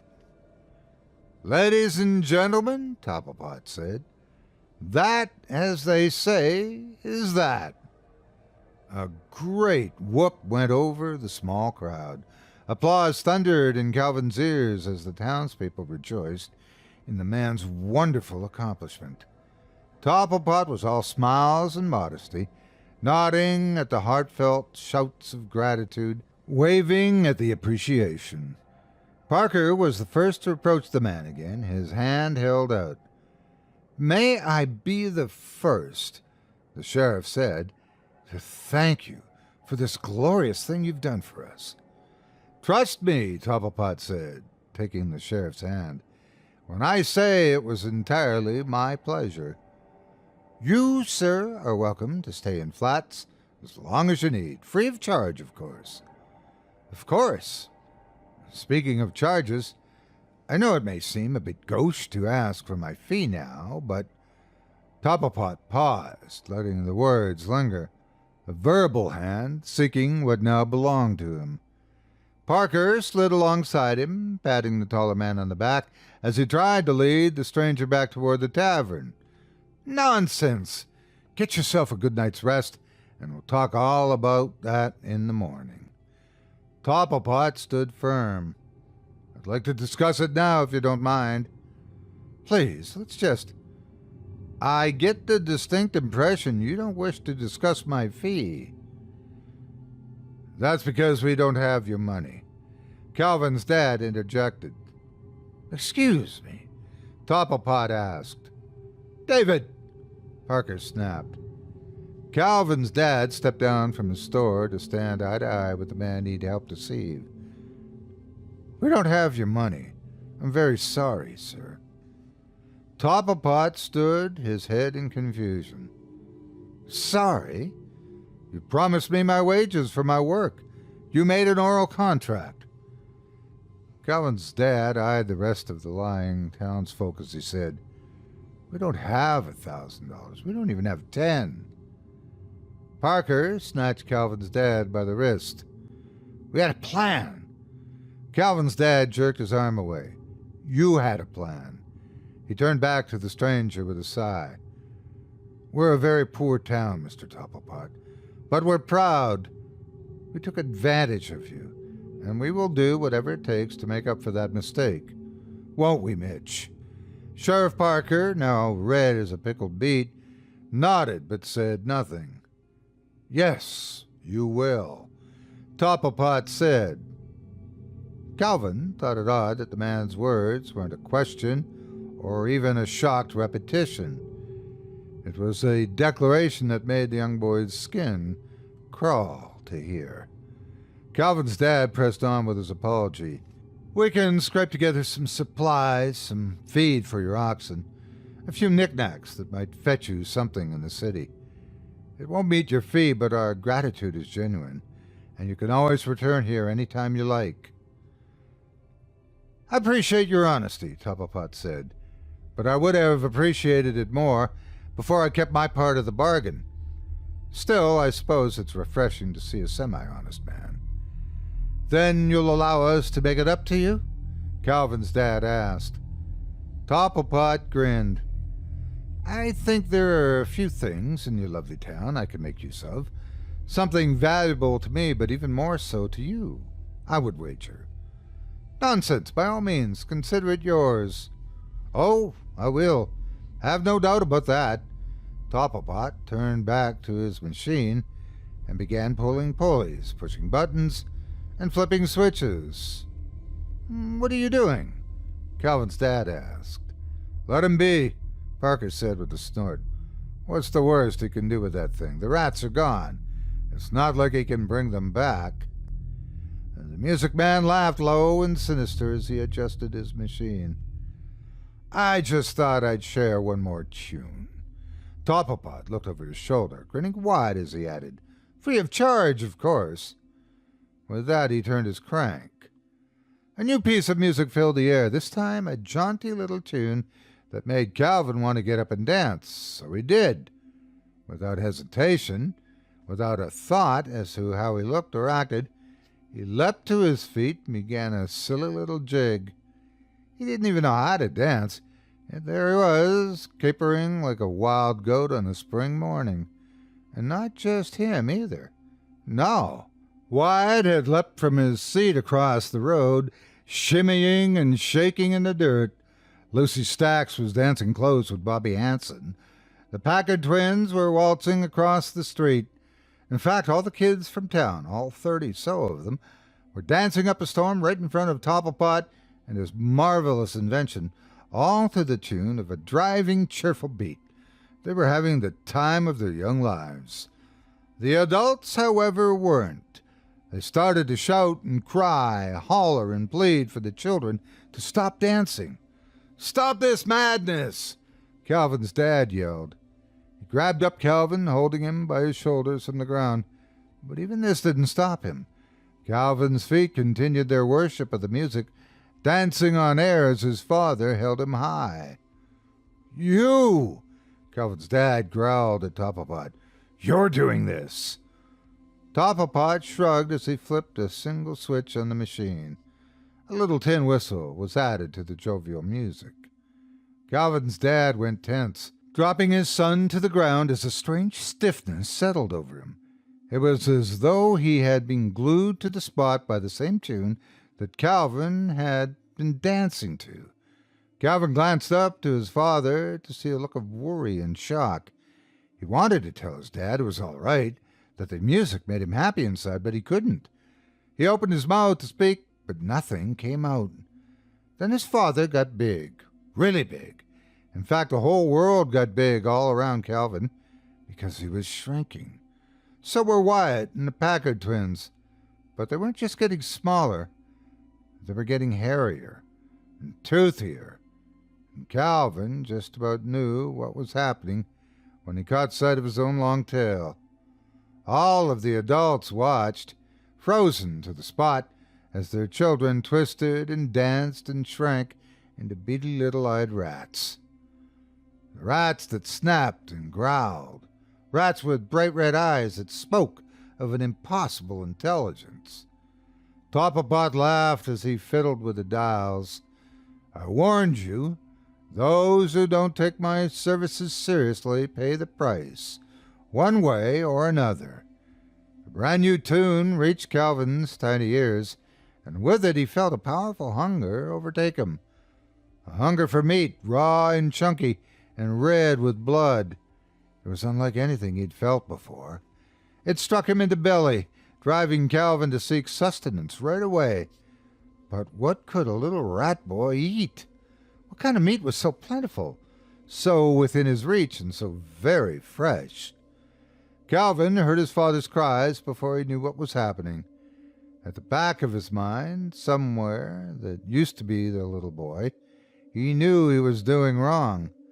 But the meat was so tasty, and the music made him so hungry. Yet, in truth, the melody had stopped long before. Shrieks were the only music now, as Topplepot turned his attention to the packing away of his glorious machine. Calvin chomped, chewed, and swallowed over and over, until he was perched upon nothing but a pile of red raw bones where his dad once stood. How long does it take for a pack of rat children to eat an entire town? Long enough for one man to hitch his wagon team and store his goods. Ready to go, Topplepot turned to his new flock, his smile wider than ever. Are we all full now? The rat children tittered with excitement. Topplepot mounted his wagon, settling into the bucket seat as he pulled a penny whistle from his Gar's jacket. "Meet you at the next town, then. Try not to be so aggressive this time, children." He blew into the whistle, a short, sharp tune, at which Calvin, Wyatt, and all of the town's children scurried away. You've just heard Calliope, written by Tanya Brown, performed by Otis Geary, and produced by Craig Groshek. It's a story that feels almost folkloric in its simplicity. An outsider arrives, offers salvation, names a price, and warns of consequence. But this isn't a story about vermin. It's about pride, about desperation, about assuming that cleverness can replace honesty, and that help comes without expectation. And in the end, it reminds us that harmony, when placed in the wrong hands, can become something far more dangerous than chaos. Sometimes the cost of a broken promise isn't financial. Sometimes it's everything. Before we close tonight's episode, we'd like to once again spotlight Scary Stories Told in the Dark, now in its 19th season and still delivering weekly nightmares. New episodes premiere every Sunday on the Chilling Tales for Dark Nights YouTube channel, and they're also available wherever your favorite podcasts can be found.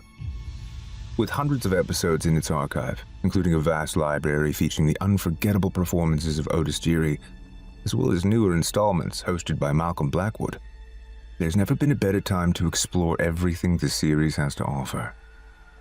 If tonight's story captivated you, we strongly encourage you to dive into the Scary Stories Told in the Dark catalog. There are literally years of terror waiting for you. If you enjoyed tonight's episode, be sure to follow Chilling Tales for Dark Nights on your preferred podcast platform, leave us a 5-star rating, and share the show with a fellow horror fan. Visit creepypastastories.com for even more eerie entertainment. And don't forget to subscribe to our YouTube channel to follow the continuing saga of Evil Idol 2025. For exclusive perks, ad-free listening, early access, and bonus content, head to chillingtalesfordarknights.com and become a member today. Just $7.99 per month, or save with an annual subscription. You can also stay connected with us on Facebook, X, Instagram, and TikTok. You've been listening to Chilling Tales for Dark Nights. I'm Nicholas Goroff, filling in for Steve Taylor tonight.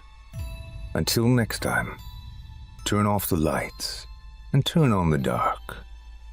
Sweet dreams, listeners. Sweet dreams. Chilling Tales for Dark Nights.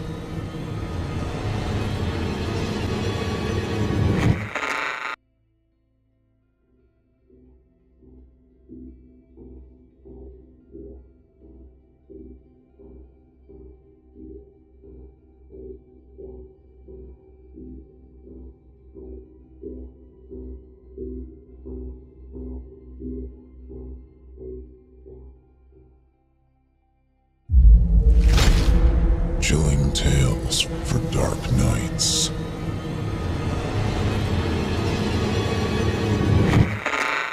Want to make sure you never miss a Chilling Tales for Dark Nights video again?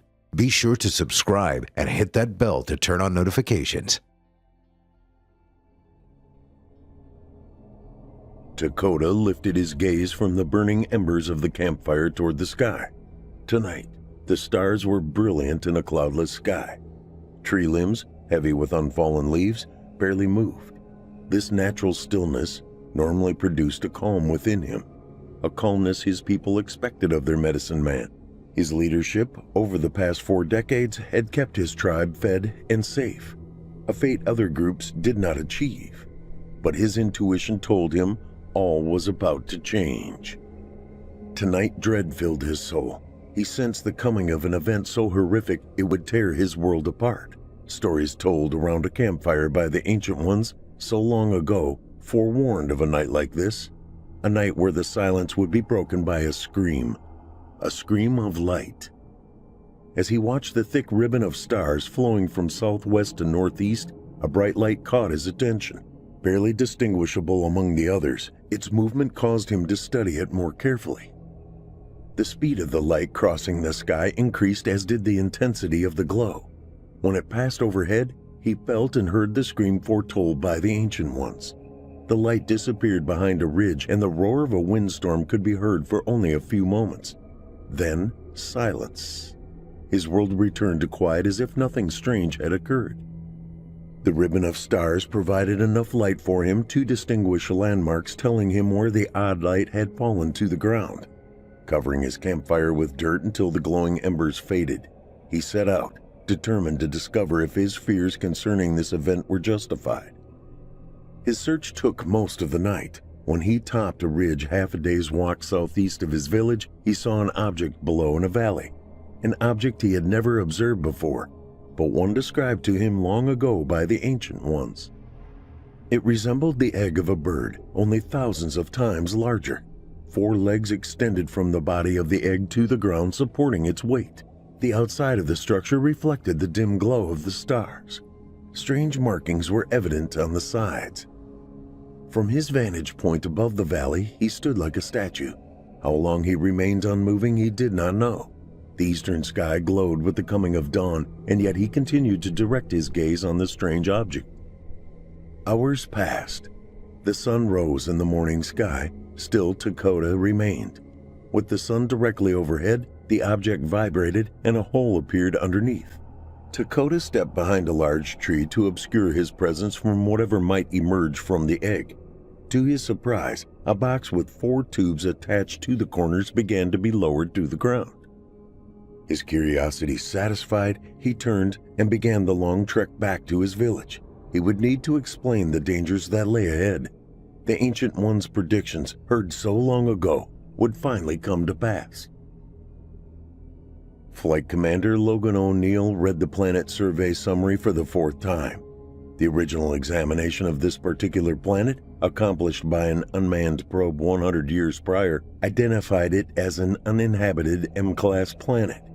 Mineral composition contained oxygen, silicon, aluminum, iron, and calcium in almost the same percentage as O'Neill's home planet, plus an abundance of free-flowing water and flora. Mission Specialist Carol Snow looked over O'Neill's shoulder. "You've been studying this plant's profile for almost 4 hours, Logan. What's so interesting?" "I'm finding the analysis hard to comprehend.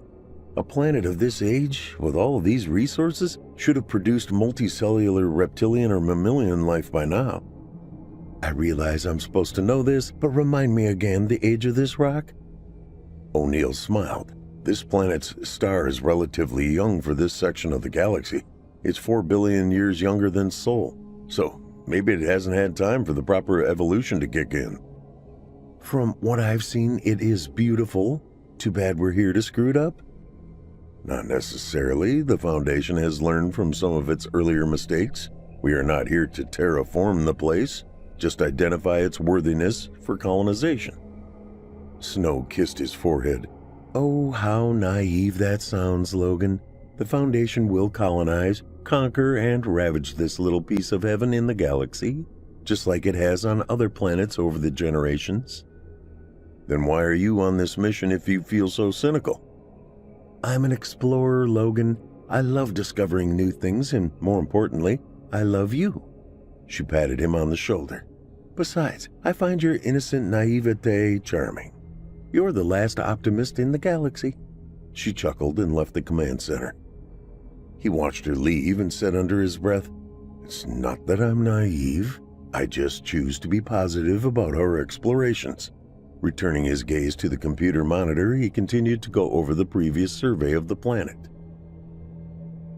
Flight engineer Nina Webb cleared her throat as she stood in the entrance to Logan O'Neill's stateroom. He looked up from his computer. "Ah, Nina, come in." "You asked to see me, Skipper?" "Yes. When is the next launch window for our rendezvous with the Hermes?" "In ship time?" "Yes." 840 standard ship hours." Nina paused and gave him a whimsical smile. "That's 35 standard days. Our mothership is, as you know, dispatching another team to one other M-class planet in this system." He nodded. Any contingencies in case of emergencies? Not following you. While I don't anticipate any trouble, but how fast can we take off if needed? Safely 3 hours, in an emergency 10 minutes. You expecting trouble? Taking a deep breath, Logan shook his head. Not at the moment, but I've seen several inconsistencies within the previous survey of this planet and our own observations. She leaned against the doorframe to his cabin and crossed her arms. Care to share with your flight engineer? I think I have to. The original survey indicated the only non-plant life discovered on this planet were unicellular algae-type creatures. I'm familiar with them. Jack did a preliminary survey around the landing site and discovered what he called ant-like creatures. That's a far cry from algae. I know. It took almost 600 million years for single-cell organisms to evolve into multicellular insects on our home planet. Maybe the first survey missed them. An assumption I suspect is correct. So how would that cause us trouble, Skipper? I'm just wondering what other organisms it missed. She raised an eyebrow. Do you think it's possible? I've never heard of it happening before, but there is always a first time. You want me to pre-stage the ship for an emergency takeoff? O'Neill shook his head. I don't want my wariness to rub off on the crew. Just be mindful of a possible need. She stopped, leaning. I can do that. In the meantime, we need you to sign off on our first extravehicular excursion. O'Neill watched on the command center monitor as mission specialists Carol Snow and Jack Brady lifted the PVTOL, or PVTOL, planetary vertical takeoff or landing aircraft, away from the ship. Their destination, the top of a ridge roughly 3 kilometers to the west of their landing location. Nina Webb stood next to him. How long for them to get there? Jack guessed a half an hour. He wants to take it slow and observe the flora between here and the top. Battery power will give them 2 hours of flight time if he uses all 4 propellers. She nodded as she watched the drone-shaped vehicle climb to an altitude above the surrounding trees. It disappeared 2 minutes later. Using the radio, O'Neill said, Jack, maintain voice contact as you climb. Roger, nothing to report this early in the flight. Don't care, sing a song if you want. They heard a chuckle from the speaker. Trust me, you'll regret asking, the disembodied voice continued. From what we can see, the trees thin out the higher we go. Do we know our elevation above sea level where the ship landed? Nina said, 1,000 meters. Got it. Lift is steady, maintaining current power usage. Good. Wait a minute, Skipper. We're coming up on a USO. What do you mean, an unidentified stationary object? I can tell you it didn't occur naturally. Then what the hell is it? I'll be damned. Jack. Dakota handed the pipe to the man on his left. Denali, a tall and handsome warrior, accepted the object and inhaled deeply. He then passed it to his left and exhaled. The smoke dissipated as it rose with the heat of the fire. The spirit warrior has spoken to me, O great medicine man. What has he told you, Denali? We are to face great obstacles. The appearance of the giant egg is an omen. Yes. He watched the pipe pass from one warrior to the next. He continued, How do we cast out the giant egg, Denali? We must do what our ancestors did, beseech the sun and stars to strike out at our invaders. With a knowing nod, Dakota asked, What do the rest of you warriors suggest? A murmur arose, and the shaman sitting directly across from Dakota raised his head, his image flickering in the light of the fire. The ancient ones foretold of this day, my brothers. They tell us of a previous visit by these flying eggs. 100 winters ago, one visited our world, and our ancestors isolated it until it rose again into the sky and disappeared. Denali spoke in his baritone voice. We must destroy this one. We cannot allow it to return again. The shaman closed his eyes and started chanting. Dakota listened and then spoke above the rising tempo of the warriors joining the song. Brothers. No one responded. He tried again, this time louder. Brothers. The interior of the teepee grew quiet. Brothers. Denali is correct. The last time one visited our world, it was allowed to go free. Now another has arrived. The Ancient Ones were right to warn us of this day. We must not betray the trust they have bestowed upon us. The warriors joined together in a chant as Dakota stood. He allowed them to continue for several minutes. Finally, he raised his hands. Silence ensued. Prepare yourselves for a possible long journey. I will travel to the home of the Ancient Ones and seek their guidance. When I return, we will know what to do about the egg from the sky. Skipper, it looks like the skeleton of an ancient teepee. The upright posts are tied together at the top and only tattered cloth remains attached to the poles. O'Neill closed his eyes and exhaled. Landon confirmed, Jack. Roger that. Nina placed a hand on his arm. Skipper, this can't be. He shot a quick glance at her. Why not? We've been lied to before.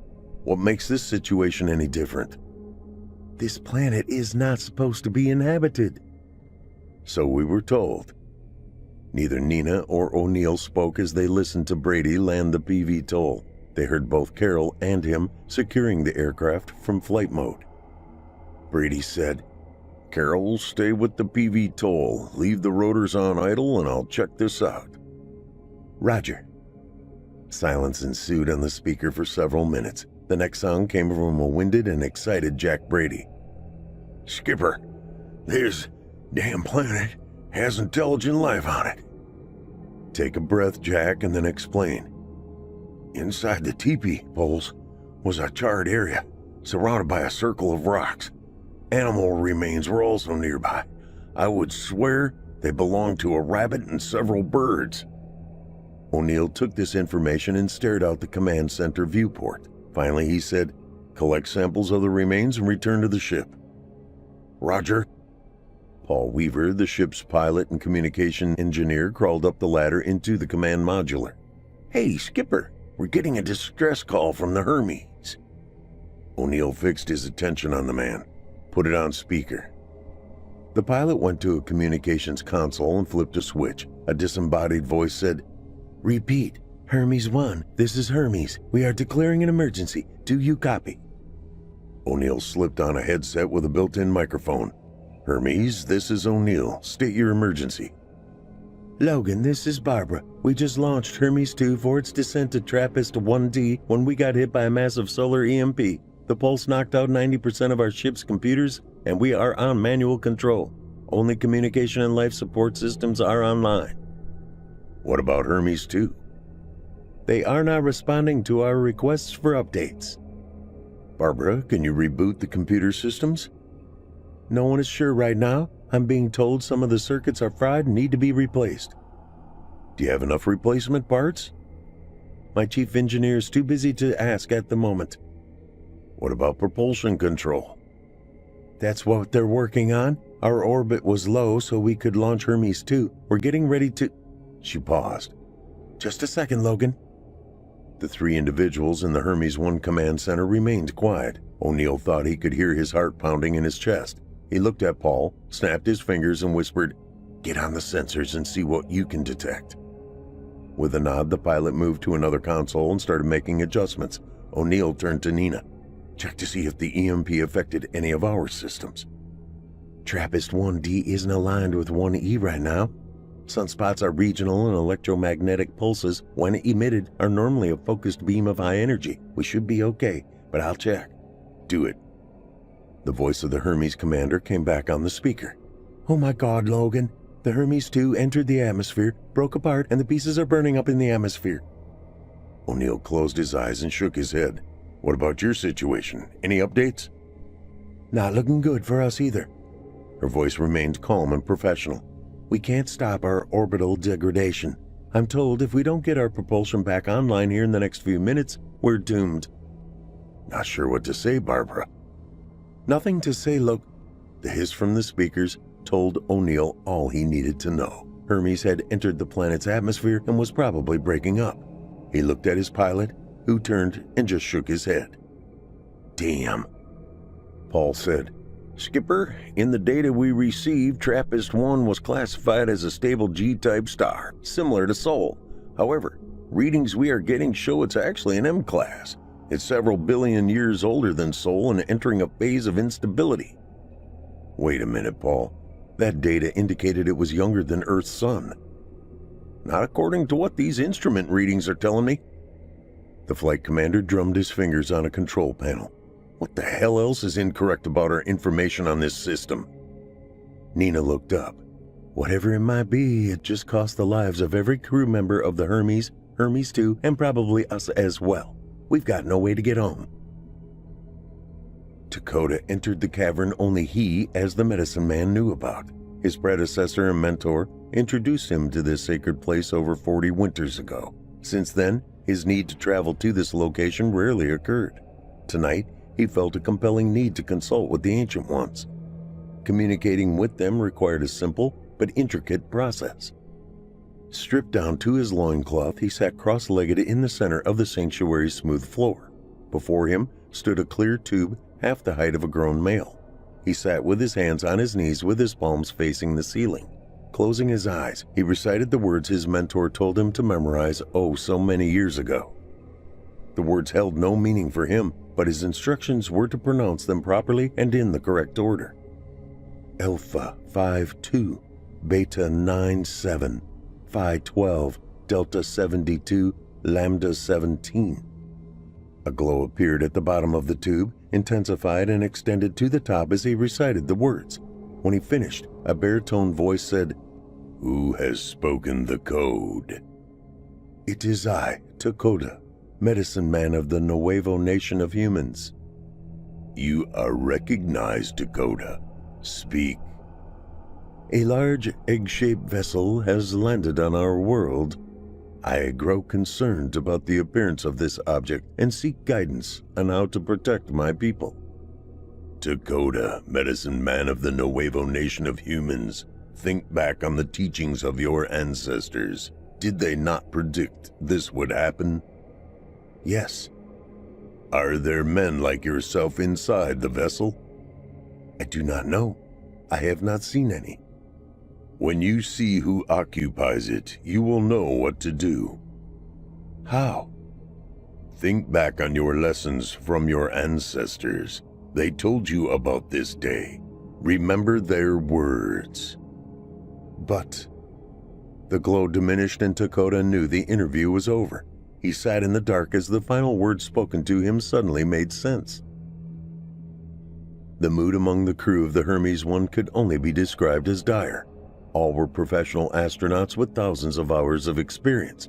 Each knew the dangers of venturing outside their home solar systems, and all accepted the risk.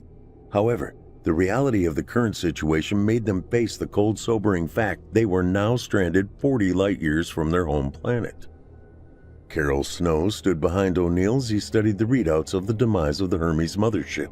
"Logan, let's face it, we're stuck here." "I know, Carol. Without the Hermes, we cannot communicate with the Foundation in a timely manner. With the equipment we have on board, any message we send will take 40 years to reach them." "A lot can happen in 40 years. "Yes, I'm aware of that." Paul Weaver climbed up through the access tube into the command center. "Hey, Skipper, Jack and I have jury-rigged warning pods we can place around Hermes 1. They'd give us a heads up if something alive approached the ship. Plus, who or what will get a surprise when they try to cross the boundaries?" O'Neill nodded. "Thanks, Paul. How much time will they give us?" "Depends on how far from the ship you want to place them." "What's their range?" "In theory, a kilometer. In reality, I wouldn't put them more than half a click from the ship." "Make it so.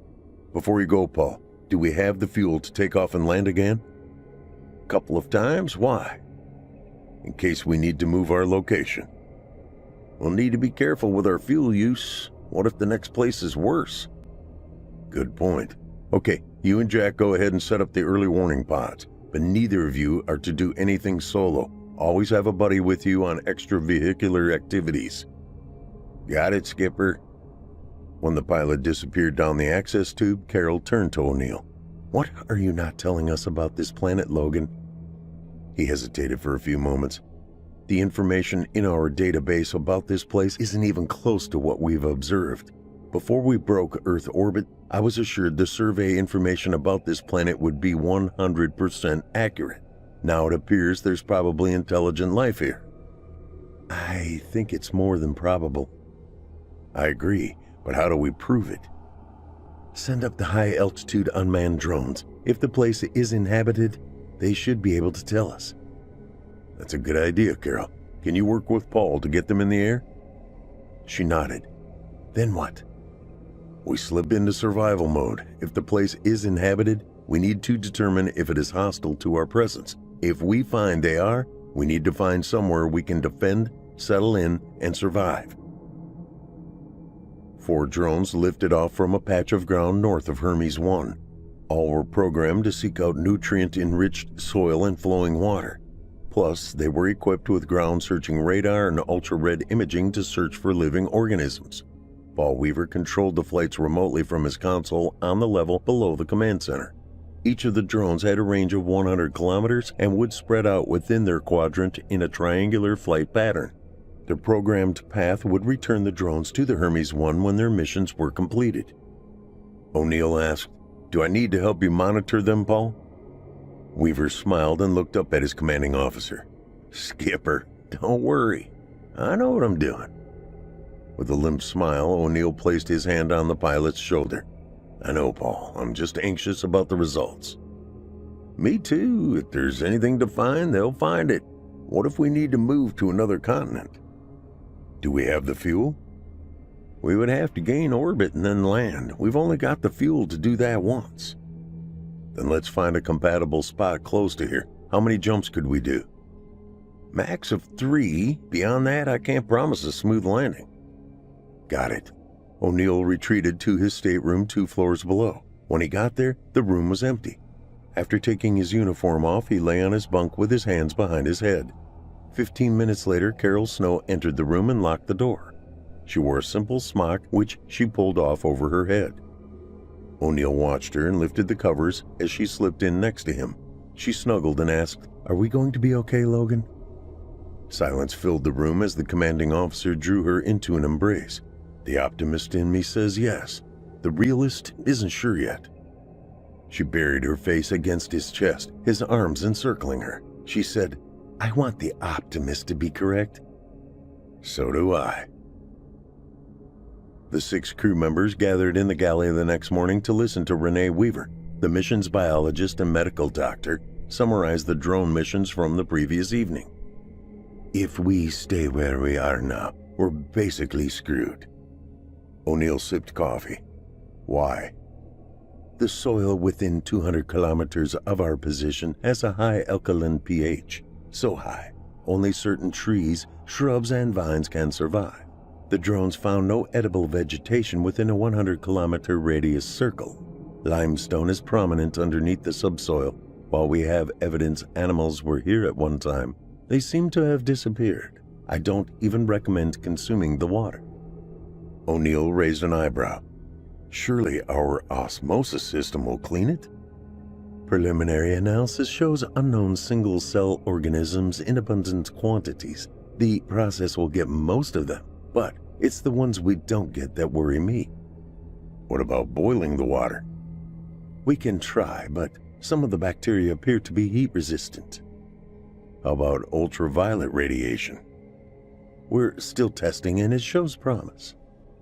O'Neill did not respond as he drummed his fingers on the galley table. "So the environment where we are currently is hostile to human existence?" Renee nodded. "For our biological makeup, that's a correct assessment." Jack Brady stood to refill his coffee. "That fact wasn't mentioned in the initial survey, was it, Skipper?" "No, it wasn't. The only fact the survey was correct on was the atmosphere. Same basic composition as Earth.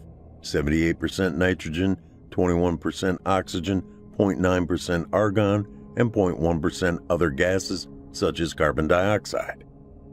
The mission specialist sipped his freshly poured coffee. "So we need to find somewhere else on this rock to try to survive?" Nina Webb said, "Unless we abandon this planet and try another one within the system." Shaking his head, O'Neill clasped his hands and placed them on the table. "I don't trust any of the data from the original survey of this solar system. This planet was considered the best one suitable for colonization. You have to remember, we have 3 planets in our sun's habitable zone. One is Venus, which has a runaway greenhouse effect, and the other is the dust bowl of Mars. No, we have to stay on this planet. We have enough fuel to do 3 hops and that's it. I believe we need to be cautious and not waste any of our fuel until we figure out a good landing spot." Carol spoke for the first time during the meeting. "I've been running some numbers. We have enough food on board to last 6 months. If we ration, maybe 9. We don't know what the seasons are like here. Plus, we haven't seen any living multi-cell animals larger than ants so far. The skeletal remains from the teepee were very old." She paused. "I haven't seen any birds either. We need to send the drones out again to search for other life. Let's face the facts, we're going to be here a while. If we are going to survive, we need to find a place where we can start growing our own crops." Nina nodded. "I'm with Carol. The planet is tilted on its axis more severely than Earth, so seasons could be a lot more diverse and severe. Since we are on the equator, somewhere else around here might be our best bet." A vibration could be felt throughout the ship, which grew in intensity with each passing second. O'Neill muttered, "Oh, what fresh hell is this?" All 6 members of the crew, without being told, hurried to their duty station. O'Neill climbed the ladder toward the command center. Dakota stood to leave the Ancient One's cavern when the ground began to shake. He rushed toward the entrance, trying to keep his balance at the same time counting. Most of the tremors lasted to a count of 60 or 90. Dust and pebbles fell from the cave's ceiling as he grew closer to the opening. His count went to over 100 as he passed through the entrance. After hearing the sound of large rocks crashing to the floor behind, he turned to see a large boulder partially block the entrance. When his counting reached 150, the tremors stopped. Dust continued to fall from the ceiling as he looked in. A low rumble from deep within the cavern caused Dakota to stand back from the entry as a cloud of dust and debris billowed out. When quiet returned to the cave, he re-entered to retrace his steps toward the home of the Ancient Ones. When he arrived, the clear tube lay shattered on the floor. Plus, one of the room's walls had collapsed, exposing sunlight and a huge open-air expanse. He stepped into the newly revealed area and marveled at what it contained. The sight of the object suddenly brought back all the words his ancestors had told him long ago. "Bad news, Skipper." Jack Brady popped his head up through the opening into the command center without entering. O'Neill turned to look at the mission specialist, who also acted as the team's geologist. "How bad?" "The scale of that quake was off the charts compared to anything we've ever measured on Earth. From what we could determine, the epicenter was thousands of miles north. So in other words, this hellhole is also unstable. Ground radar shows the crust of the planet underneath us as porous, like a sponge. So these types of earthquakes could be common and happen on a regular basis. Aren't we lucky? Paul and I think it's imperative we find a more stable locale. There's a strong possibility a sinkhole could open under us at any moment." "That bad?" Brady nodded. "Yeah, that bad." "Okay, let's get out of here. Have Nina prepare to take off." "Roger that, Skipper." O'Neill folded his arms as Nina Webb sat at the flight control modular on the command deck. He asked, "Can we obtain orbit?" "Yes, but we would only have enough fuel to land and that would be it. Where we set down will be our home for at least 40 years, probably longer." "My guess would be longer." "Mine too."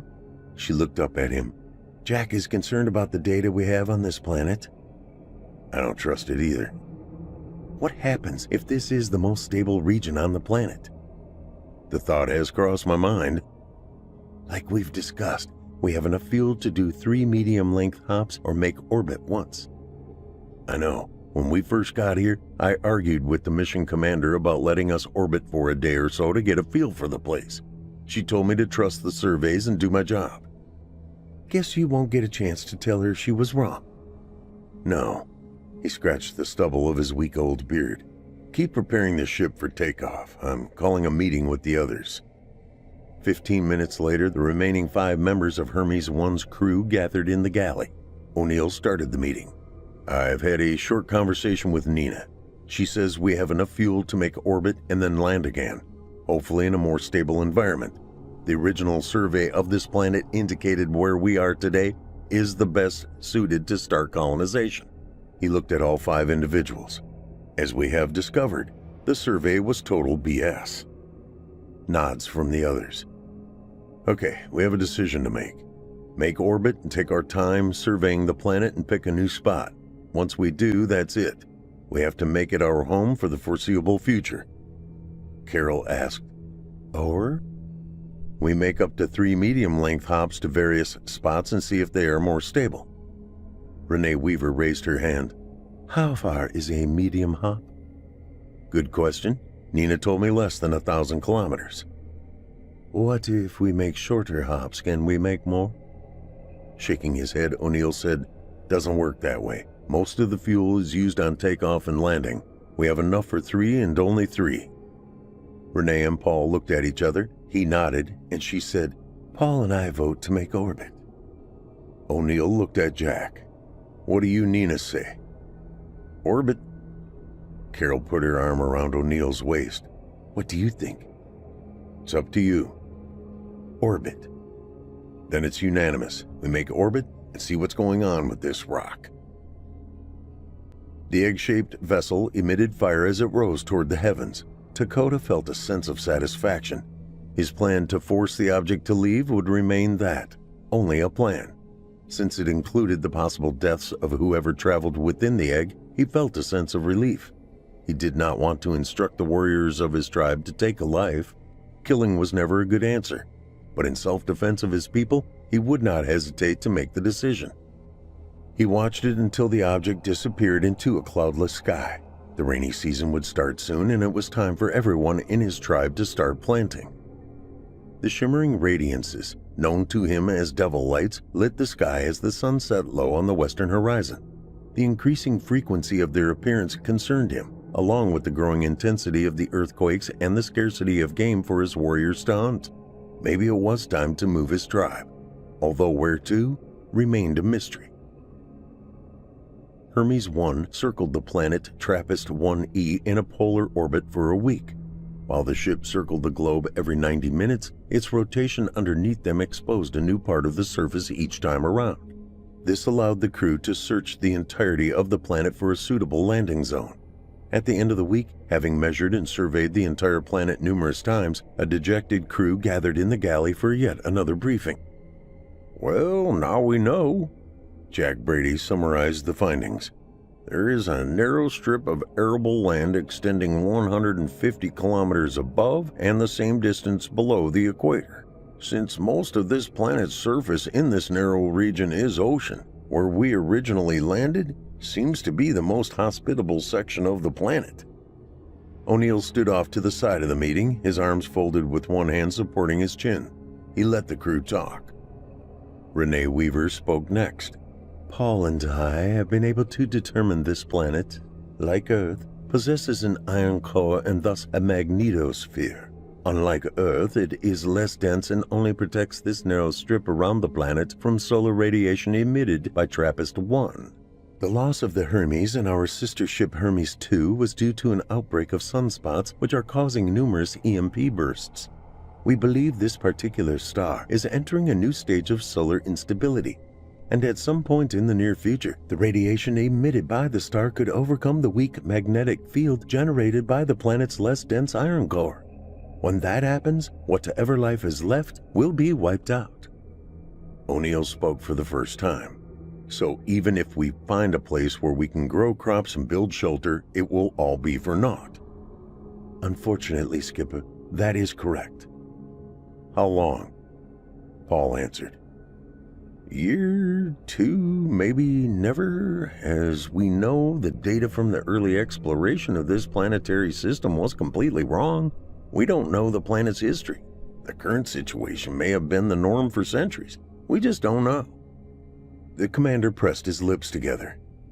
Is this the only habitable planet in the system? He looked at Nina Webb.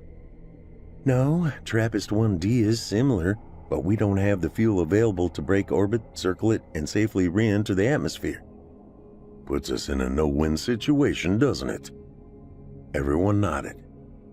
Well then, let's go around a few more times and identify a better spot for us to target as a landing zone. The point of light grew brighter by the moment as it streaked across the sky. Denali, chief warrior of the Nuevo Nation, followed its track. His band of men stood behind him. Some watched in awe, others feared it as a bad omen. When the light vanished behind a mountain east of where they hunted, he stood silently memorizing the location. Speaking to no one in particular, he said, "The egg-shaped object has returned." The shimmering and swirling lights, having grown more intense during the egg-shaped vessel's absence, momentarily dimmed as the object streaked overhead in the sky. I must return to the village and tell Dakota what I have witnessed. Turning to his band of men, he made a whooping sound and set off toward their village at a steady pace. His warriors followed. Denali sat on the ground in Dakota's teepee. A fire burned in the center with the smoke climbing toward the opening at the top. The older man asked, "You bring word of the egg-shaped object?" "Yes, it has returned." "Where?" "Over the eastern mountains." "Can you lead a group of warriors to it?" "Yes." Remaining quiet for a few moments, he noticed Denali did not prepare to leave. Instead, he displayed a frown on his handsome face. Dakota continued, "You have concerns, my brother?" Denali nodded. "Speak." When the object flew overhead, the shimmering lights faded and then stopped. Once the light disappeared behind the mountain, only then did the swirling colors return to the sky. Dakota's brow furrowed. "And you saw this with your own eyes?" "Yes, ask my warriors. Many called it a bad omen." "The shimmering lights are growing in both brightness and intensity. Our ancestors do not foretell of this happening." "Is the appearance of the egg causing the shimmering lights, Dakota?" "Only the ancient ones can answer that question, Denali. Unfortunately, they have been silenced by the shaking earth."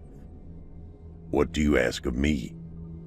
"Follow me with your warriors. We will find the egg-shaped vessel." "And when we do?" "The very existence of our people depends on our success. It must be destroyed." "As you wish." The warrior bowed. "When do we leave?" During the final moments of the Hermes 1 descent, one of the 5 thruster engines on the vehicle failed. This caused the ship to tilt and land harder than engineering specs designed it to do. The landing leg on the port side of the vehicle collapsed and caused the ship to topple onto its side. Computerized controls saved the crew from a catastrophic event by immediately taking control. However, the ship would, at some point, need to be abandoned for safety reasons. 5 of the crew survived the landing without a scratch. Unfortunately, Renee Weaver suffered a broken leg and was immobilized. She supervised the setting of her leg and the inflation of a temporary cast, which would have to be utilized until she healed. Solar panels were deployed to power the generator used to inflate the team's extravehicular inflatable habitat. With the crew's biologist supported by crutches and all stores and equipment secured, O'Neill surveyed the landing zone. Carol Snow stood next to him. He said, "Well, it could have been worse." She chuckled. "I don't see how." "Think about it for a second. We could have missed the landing zone and been on top of the mountain over there. When the ship toppled, we'd still be rolling down the side." Taking a deep breath, she hugged his arm. "I see what you mean.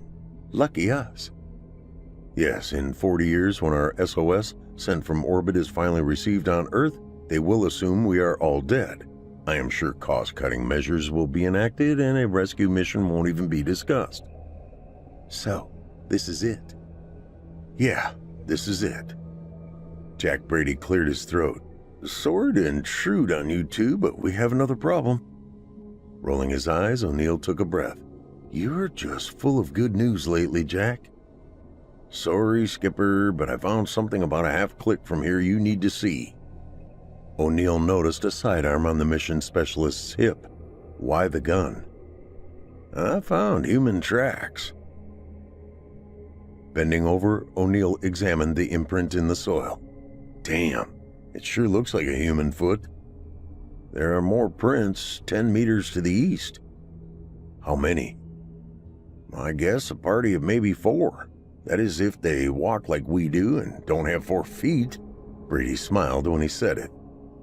Okay, let's get the early warning perimeter set up and make sure the PV toll still works. Looks like we need to be proactive. PV toll is fine. The only damage we really suffered was to the ship itself. What about the laser rifles? Is everyone trained? Yes. Then issue them. I don't want to be surprised by an angry group of life forms who more than likely will not understand anything we say. Brady smiled. You know, Skipper, if you speak English slow enough, everyone understands it. Shaking his head, O'Neill said, You've been watching way too many 20th century videos, Jack. Chuckling, the mission specialist hurried away to tend to his task, leaving O'Neill and Carol near the footprints. She looked down at them. Why does a life form on a planet 40 light years from Earth have a foot that looks identical to ours? I don't know, Carol. Maybe we should ask Renee. Renee Weaver examined the image of the footprint. Damn, looks identical, doesn't it? O'Neill let the question go unanswered. You know, Skipper, there was a theory floating around about a century ago which suggested our galaxy might have been seeded by an ancient spacefaring race of humanoids. What kind of seeds? DNA, actually. You think this proves the theory? I didn't say that, I just mentioned it. Until we see one of these individuals, I'm not speculating what they may look like. This damn planet was supposed to be uninhabited. She looked up at the flight commander. You keep saying that. Obviously, it is. Yes, but we haven't seen evidence of any large mammals or reptiles. Evolution doesn't work that way, Renee. Then there has to be another explanation. He folded his arms. I'm listening. Speculation. If that's what you've got, talk to me. 140 years ago, the Chinese were rumored to have launched an experimental faster-than-light spaceship from the dark side of the moon. They kept it a secret, and few details were known. I personally don't buy the story, but there were some who did. Actually, they launched a lot of missions from their base on the far side. Although they were supposedly sublight and restricted to our solar system, the base was abandoned about 2 decades ago when the current hyperdrive propulsion engines were introduced. Well, there you go, Skipper. Maybe these are the descendants of that mission. If they are, Carol might be able to communicate with them. Why do you say that? She speaks Mandarin. On the 6th day of their trek, a warrior who had been sent ahead to scout appeared before them, breathless and showing burn marks on his arm. Denali asked, Why are you hurt, Mika? A great lightning bolt struck me. There were no clouds in the sky. The head warrior started to say something, but Dakota placed his hand on the tall man's arm. Did this bolt come from the sky or the earth, Mika? The man stared at the medicine man, his eyes wide. From the ground. Dakota nodded. Can you take us to this place? Turning, the still out-of-breath man pointed. At the top of that highland, about a half a day's walk. The medicine man remained quiet for a long time. Finally, he said, We are close, Denali. He looked up at the rise of land before him. I have been to this place before. At the top of that rise is an expansive plateau. We will find answers to our questions there. Paul Weaver hovered the PV toll at an altitude of 100 meters while Jack Brady scanned the land below for intruders. His methodical scans of the terrain with the binoculars suddenly stopped. Weaver noticed him concentrating on one specific area. Do you see something, Jack? Movement halfway down the slope. Want me to get closer? Yeah, take us down 50 meters. The hovering vehicle grew closer to the ground when Brady suddenly motioned for Weaver to take it back up. What is it? 14 men, dark-skinned, who look like they come from an island in the South Pacific. Are they armed? Bows and arrows are all I saw. How far from the security perimeter? Maybe half a click. Did they see us? Yeah, one of them pointed directly at the PV toll. Time to tell the skipper I'm heading back. Brady only nodded as he kept his concentration on the advancing men. Dakota pointed at the strange object floating over the plateau. We have been discovered. Denali turned in the direction the medicine man indicated. A sense of fear nibbled at the base of his brain when he heard gasps from some of the men behind him. One cried out, "The Great Spirit will protect us, won't it?" "Yes, my brothers. We also have our medicine man with us. He too will protect us." Dakota kept his concentration on the object as it flew north, away from where he stood. He turned to Denali. "I am not sure the Great Spirit can protect us against men powerful enough to fly." Denali stared at his older companion. "I saw no men, just a large machine." The front part of the object was transparent. I saw 2 men, similar in appearance to us. He stood still and continued to gaze at the top of the plateau. "Denali, make sure your warriors have fresh water and something to eat. I will explore and try to determine who these men are." "No, Dakota. I will go instead." With a smile, the older man shook his head. "It will be all right. Protect your men. I must know more about this flying machine before I place any of you in harm's way." After climbing to the top of the rise, Dakota noticed a shiny pole with a green light blinking on the top. He stopped several meters away and studied it. Picking up a rock, he tossed it toward the pole. With a crackling sound, the rock stopped even with the pole and fell to the ground. That's what caused Mika's burn. He looked further and saw another pole. Staying outside what he considered an invisible fence, Dakota started walking again toward what he knew lay beyond. The events of the past few days caused him to remember a warning heard from the Ancient Ones many years ago. They foretold that their ancestors would find them one day. O'Neill watched the older man approach the outside of the security fence. He walked with his hands at his side, his left hand using a large walking stick. His clothing appeared to be made of a woven material and draped over his slender frame. His hair was long on the sides and pulled into a ponytail in the back. His facial features reminded the flight commander of someone from the Pacific Rim on Earth.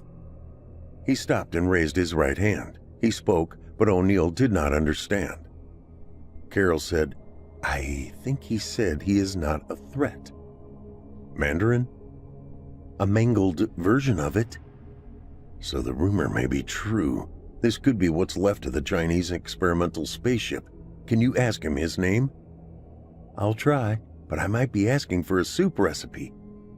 She said something and waited for the man's response. "Dakota." O'Neill heard multiple swishing sounds high overhead above the protection of the security fence. He reacted by protecting Carol with his body and looking back toward his crew. He noticed their weapons pointed toward his right and firing just as arrows struck their targets. Jack Brady and Paul Weaver stiffened as arrows embedded in their chests. Both men grimaced but remained standing.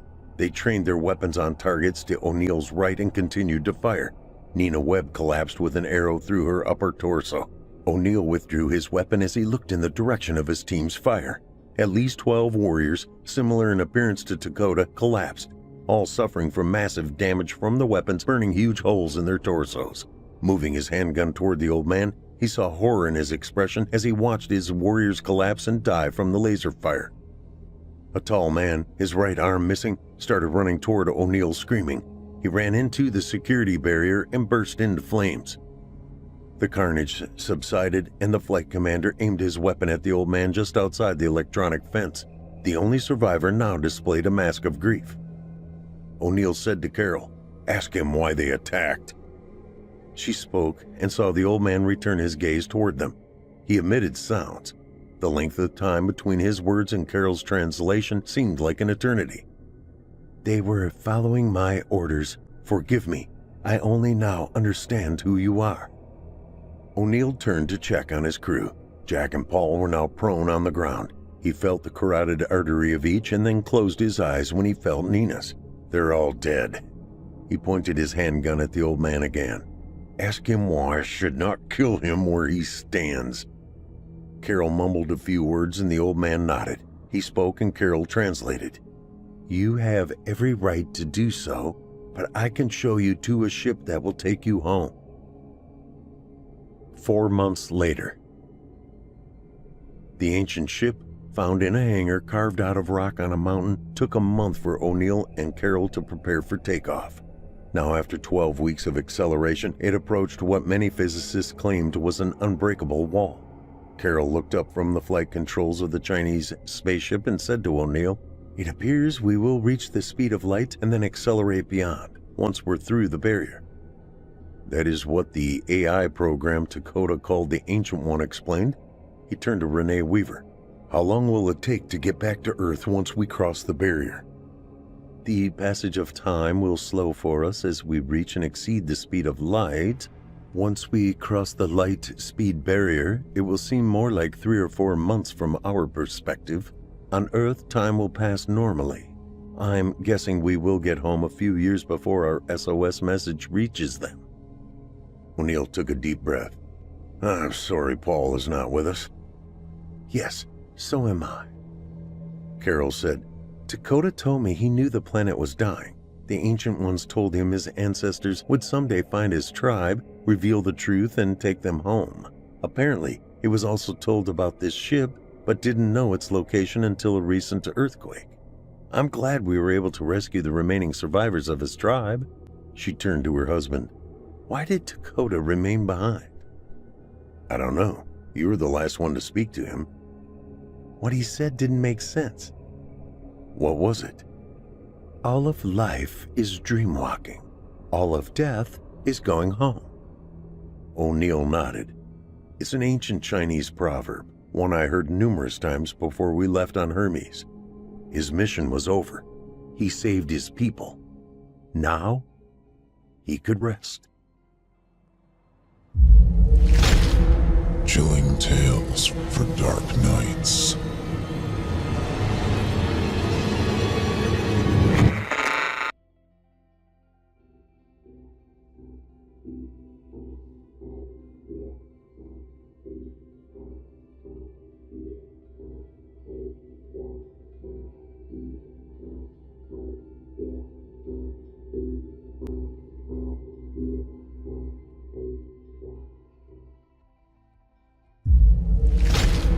Chilling tales for dark nights.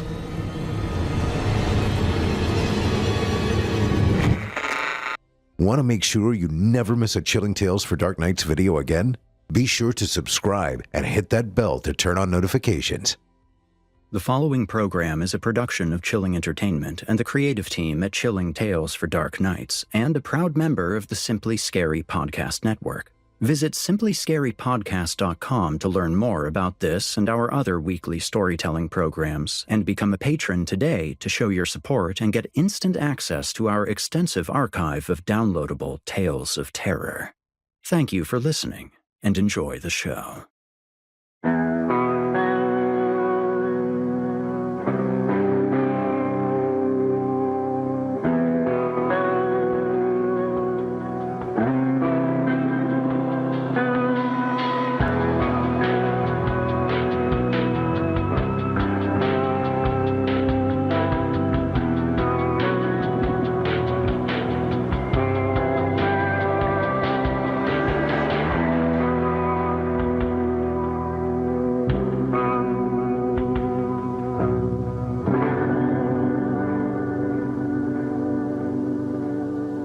Disclaimer. Horror Hill is a horror anthology podcast bringing you scary stories from all corners of the internet and beyond. As such, certain stories include content that some listeners might find offensive. Listener discretion is advised.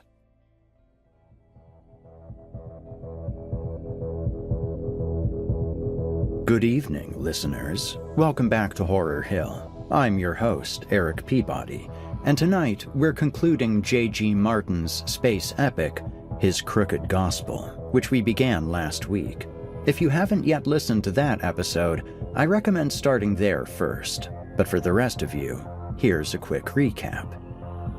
Our narrator is Isaiah Mitchell, an agent with a secret government agency investigating the crash of a giant UFO in the New Mexico wilderness.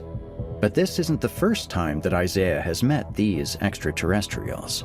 For years, he's had nightmares of being abducted as a boy, and now is starting to suspect that these dreams were in fact repressed memories. As a child, racing on his bike through the woods to get to the hospital and see his dying sister, Isaiah was taken on board an alien craft.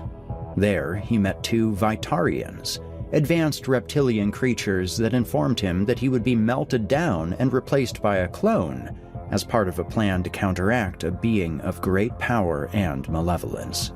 With some quick bargaining, Isaiah convinces the aliens to at least tell him why this needed to be done, and they begin to recount a sprawling tale that spans centuries.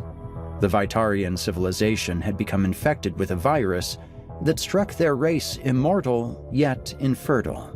They found solace in a new religion called the Way of the Chosen, and all non-believers were exiled.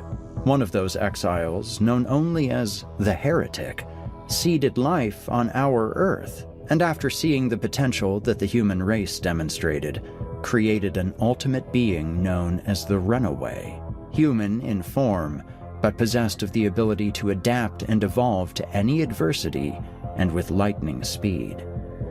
At the end of last week's episode, the Runaway had finally found and confronted the Heretic. Tonight, we learn the fate of Isaiah, the Runaway, and the entirety of the cosmos. You're listening to the free edition of this program. If you'd like to help support Horror Hill and also remove these pesky ads, head to chillingtalesfordarknights.com and click Patrons in the upper menu to sign up today. You'll get instant access to hundreds of ad-free stories, so what are you waiting for? Also, if you're watching on YouTube, do us a favor and drop a like and subscribe. Become part of our Dark Circle listeners. And now, from author J.G. Martin, I give you His Crooked Gospel, Part 2.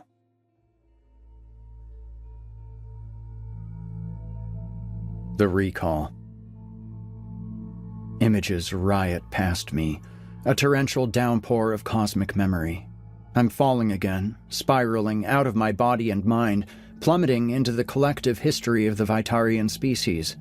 Millennia flash by in heartbeats. Epochs become blurs. My very consciousness strains under the weight of it all, like a white-hot sphere of mental energy growing redder with each new detail, each fresh revelation. And then it cools. The maelstrom of history coalesces, focusing like a lens zeroing in on a singular moment. Once again, I'm observing the spacecraft orbiting Saturn's rings, a fragile bubble of life amidst the vast, indifferent starscape. Within it, the Heretic and Runaway stand frozen in time, their words poised to rewrite the very nature of existence. "They've come from my world before," the Runaway murmurs, his eyes flickering as he sifts through the Heretic's memories. "I see it now. The great lizards, wiped from existence. Their strike was cataclysmic, bringing the planet to its knees, making molten gold scream from its wounds. If they return..." "Yes," the Heretic confirms, his clawed hand pressed against the observation window. In the inky void beyond, a green speck, Earth, floats, magnified by digital overlay. "Should they come again, they will ensure nothing remains but cosmic dust. Your very existence terrifies them, for you are beyond their comprehension." The Runaway's brow furrows. "What if I could make them understand? If I were to journey to the realm of the Chosen, to prove I'm not some instrument of destruction, would they forgive you then? Would they spare my world?" The Heretic's pupils contract to beads, a display of grim concern. "I fear not.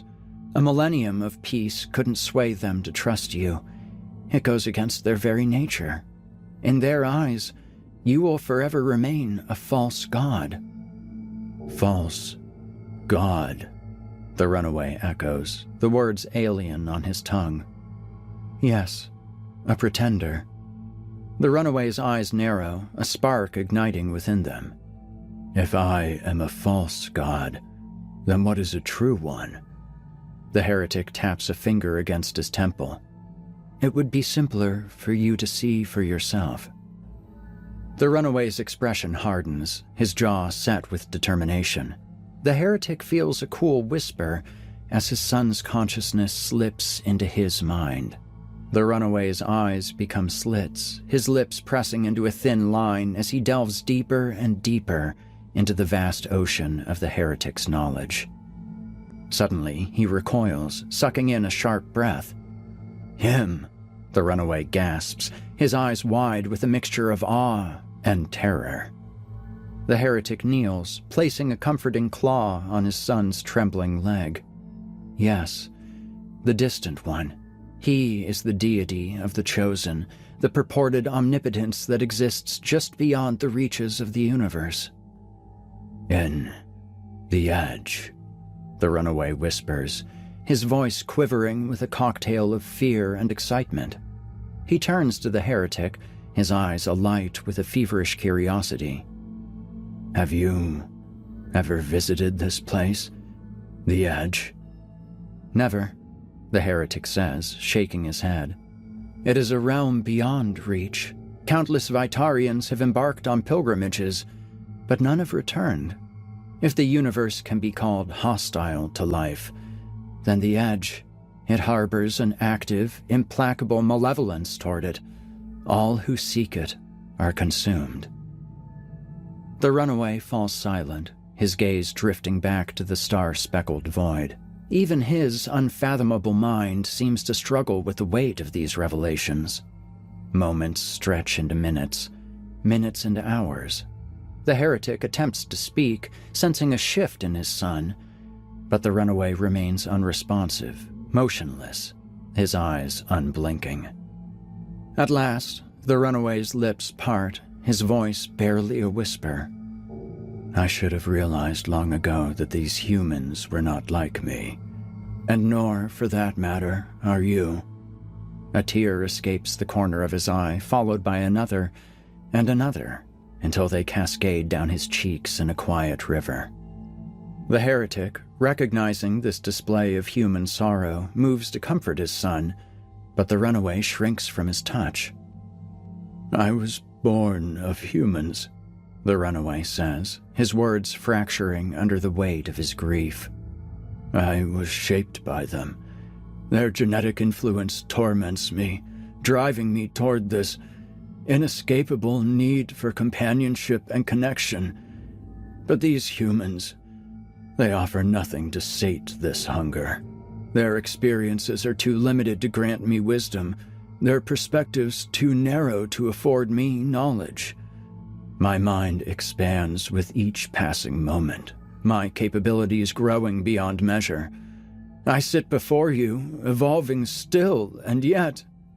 His voice breaks. I would throw it all away to be like them.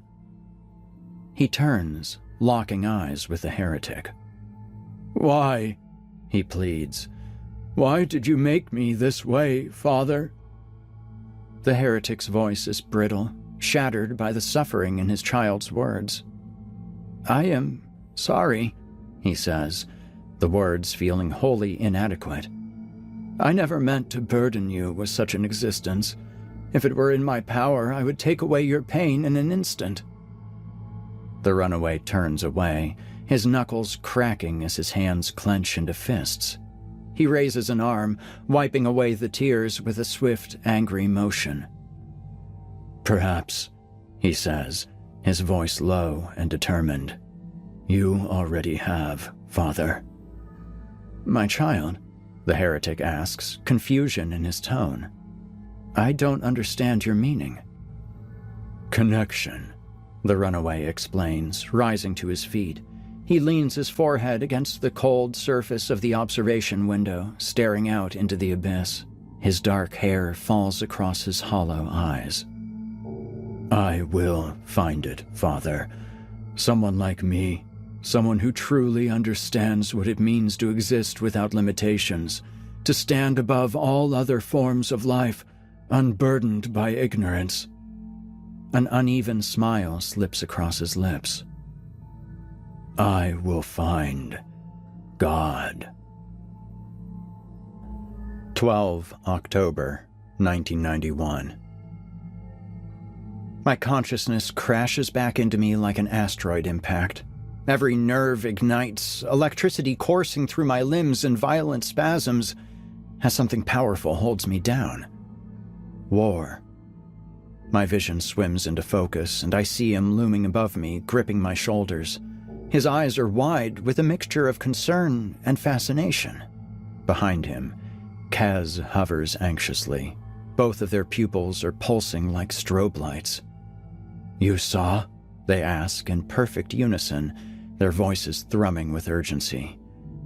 I take a breath, my muscles relaxing and mind slowing as the effects of the collective recall leave my psyche.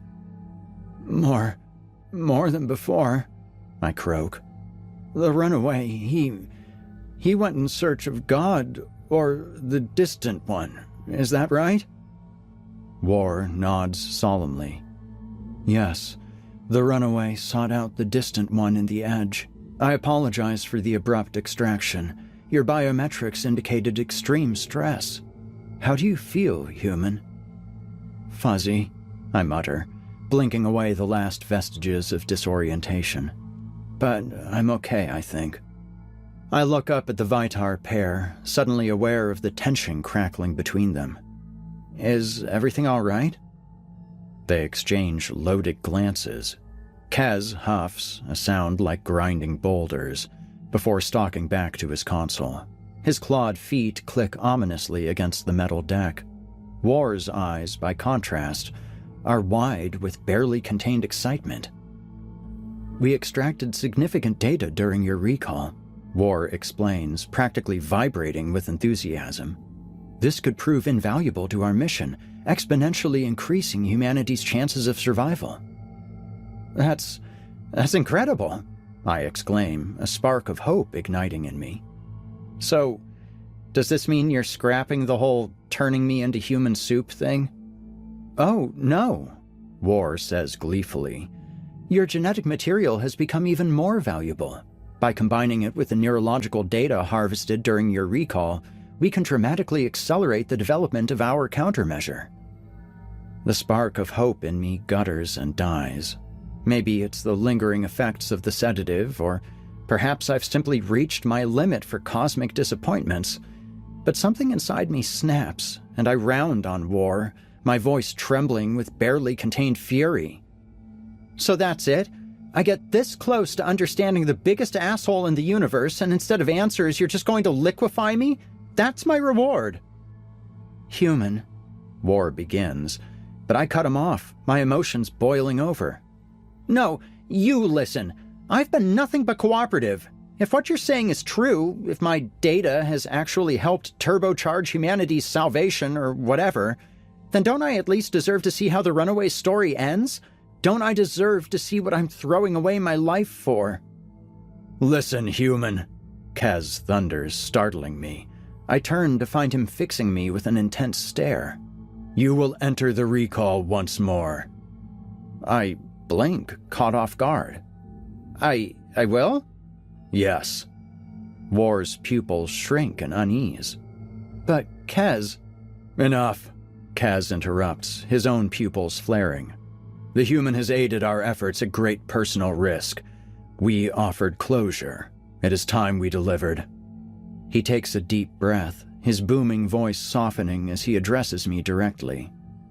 However, you must understand the gravity of your request. There exists a possibility you may not emerge from this recall. The experience could destroy your mind entirely. Fear claws its way up my throat. War begins to pace, agitation evident in every movement. Kaz, consider the implications. Another recall could compromise our ability to harvest the human's DNA.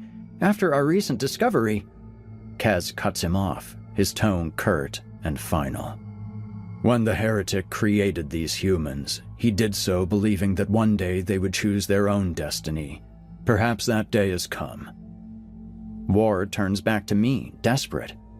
Your last recall provided us with invaluable data. If you go back, if your mind fractures, we may lose our best chance at saving humanity from the runaway. I shift uneasily, feeling like a rope in some cosmic tug-of-war. Both Vitar are staring at me intently. It's like being offered the series finale of the most important show in the universe, but told that watching it might doom all of humanity. The weight of the decision is almost paralyzing. And if I can handle it, I ask, carefully weighing each word. If I survive another dip into the recall, is there a chance you could extract even more useful data? Could I maybe accelerate this salvation even more? Unlikely, Kaz replies. But not impossible, right? His pupils pulse slowly, and I recognize the wry amusement. Correct. There is a slim possibility that additional data could further accelerate our countermeasures development. However, consider your sister, Hope. If your genetic material is compromised, we cannot produce a viable clone. She will face her final moments without the comfort you wish to provide. It's true. The thought of Hope dying alone, thinking I'd abandoned her, is almost unbearable. And yet, I know my sister. Hope wouldn't want me to pass up a chance to save the universe, no matter what it cost. I take a deep breath, steeling myself. Do it, I tell them. Show me how this ends. The recall. My mind catches fire. I feel my consciousness fracture and split, shuddering beneath an unbearable force. For the third time, I descend into the collective recall, and this time I know I can't take it. My thoughts begin to burn up. My memories ignite, scorching to ashes as they're blown into the void. I'm losing time, losing all sense of self. My name. What was it again? Isaac? Ian? No, something else. My birthday. How old am I? 14? 48. Christ, I'm watching myself fall to pieces from the inside out, and it's terrifying. I'm forgetting who I am, what I am. Human? Vitarian? Who am I? And then it stops. All of it. The cacophony of panic, the missing memories, and the impossible fear. It all fades to black. No, not black. Space. I'm gazing out across the canvas of space. There's a ship there, a gleaming craft floating beyond a planet with rings, and suddenly, piece by piece, the memories come back. This is Saturn. The ship belongs to the heretic. And I'm here to investigate. I'm here to learn at last how this ends. I peek within, and the heretic paces relentlessly, his mind a storm of unease. The runaway is gone, vanished in pursuit of God, the distant one, or the edge. Whatever he's after, he's nowhere to be found. The heretic is worried. He does not think of his creation as volatile, as threatening, but if it were to make contact with the edge, that place where the laws of physics become unknowable and violent, then there's no telling what will happen. The consequences are unfathomable. No, he must intercept his child before he reaches the outer limits of existence. He must stop the runaway at all costs. But his ship, advanced as it is, lacks the capability to track him. His options are limited. He knows what must be done, yet it scares him, for there will be consequences, but perhaps not worse than the consequences of inaction. With trembling hands, he contacts the Chosen. They have the resources he needs, commanding the vast fleet of surveillance drones scattered throughout the cosmos. If they grant him access to these, perhaps, just perhaps, he can locate the runaway in time. He might persuade his child to remain within the bounds of our reality. The communication channel crackles to life. The Chosen's fury is immediate, palpable even across billions of light years. "What have you done?" they thunder, their collective voice resonating with rage. "Your arrogance has doomed us all." "It was never my intention," the heretic pleads, his voice quavering. "If we act swiftly, we can intercept him before he reaches the edge. There is still time to make this right." "Remain where you are," they order. The heretic complies, for he is no fool. He knows his reckoning has arrived. This is a disaster millennia in the making, and now he must face it head-on. The Chosen descend upon him like avenging angels, imprisoning the heretic for his sins. They deploy a fleet to intercept the runaway, and they nearly do. But he breaches the edge just as they near. They watch in horror as he vanishes beyond the furthest reaches of the universe, trespassing into the realm of eternity itself, into the domain of their God. Months become years. Years become decades. The Chosen torture the heretic. They demand he tell them everything he knows about the runaway, and he does, holding nothing back save for the birth of the human race. That is a secret that he cannot reveal. Humanity must endure. He believes they may yet be our only hope against the runaway. Decades stretch into centuries.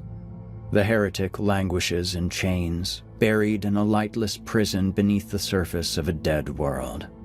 The Chosen, nervous of the runaway returning, keep the heretic alive. They believe they may yet need him. 100 years pass, then 900 more. On the 1000th anniversary of the runaway's blasphemy, a scout ship reports an anomaly near the edge. Space there is behaving strangely. It's a phenomena they've seen only once before, when the runaway stepped beyond the edge to find God. Alarms ring. They echo across every Vitarian military vessel, and the Chosen High Council convenes an emergency session. They know well what this means. He is returning. The runaway is emerging from the edge.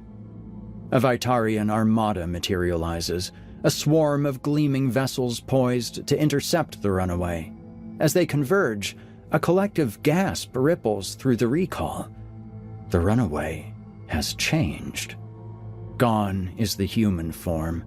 In its place floats an entity both familiar and alien. Its body, now sallow and elongated, twists in impossible geometries.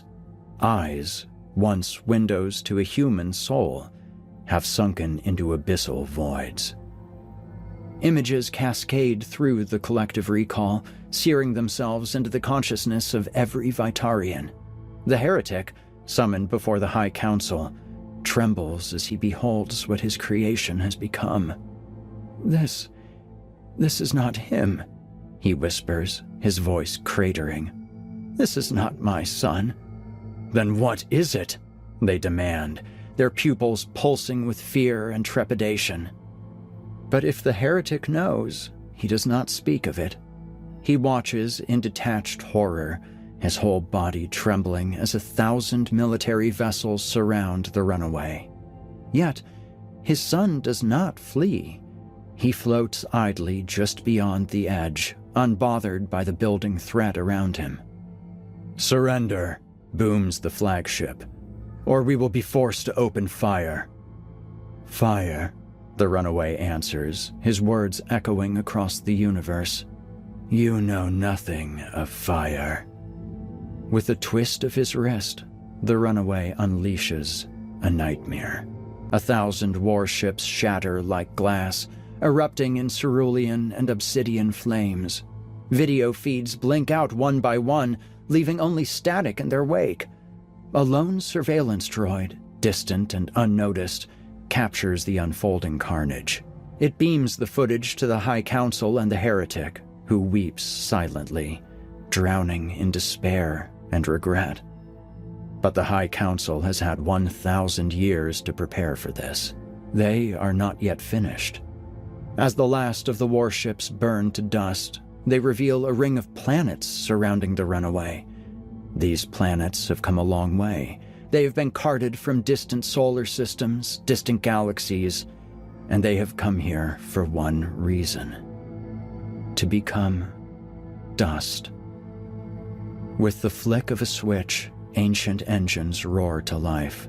100 worlds lurch forward, accelerating towards their target. Their surfaces quake, their molten cores churning with building momentum. One by one, they collide with the runaway, burying him beneath a solar system, the resultant shockwaves shaking the galaxy. Light years away, the High Council watches with bated breath. The heretic, however, doesn't dare to look up, for he knows this godlike display of force is nothing compared to a god itself. As the last of the planets impact the runaway, as the last of their fire and fury fades to scattered rubble, he is revealed to be a mangled corpse. His torn carcass floats between the debris. Pieces of him are scattered millions of miles apart, and these images are shared across the collective recall. Vitarians rejoice, proclaiming the fall of the false god, the unseating of the pretender from his crooked throne. But their celebration is short-lived. Slowly at first, then with increasing speed, the fragments of the runaway begin to coalesce. Shattered limbs slam together, skull fragments fuse, and from this cosmic jigsaw emerges an abomination that defies comprehension. 9 arms writhe from a twisted torso perched atop 3 mismatched legs. Its bulbous head, draped with wisps of white hair, houses a dozen eyes, each swirling with a vortex of cosmic abyss. The heretic's hearts sink.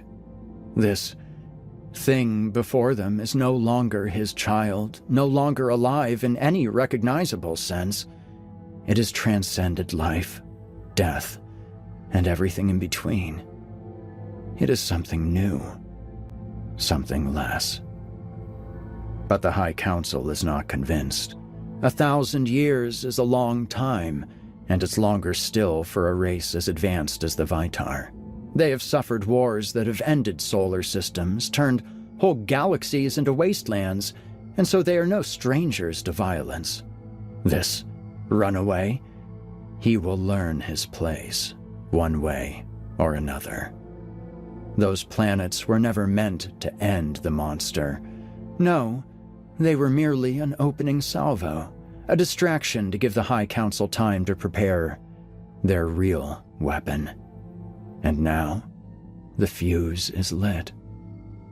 In the static-laced feed of a distant drone, the heretic watches as a red, hypergiant star begins to pulsate. Tendrils of plasma lash out from its swollen surface. It throbs, hums with building energy. This is it, the most powerful weapon in the Vitarian arsenal, and they're triggering it on one of the largest stars in all the universe. Supernova. There's a flash of light and the drone feed goes dead.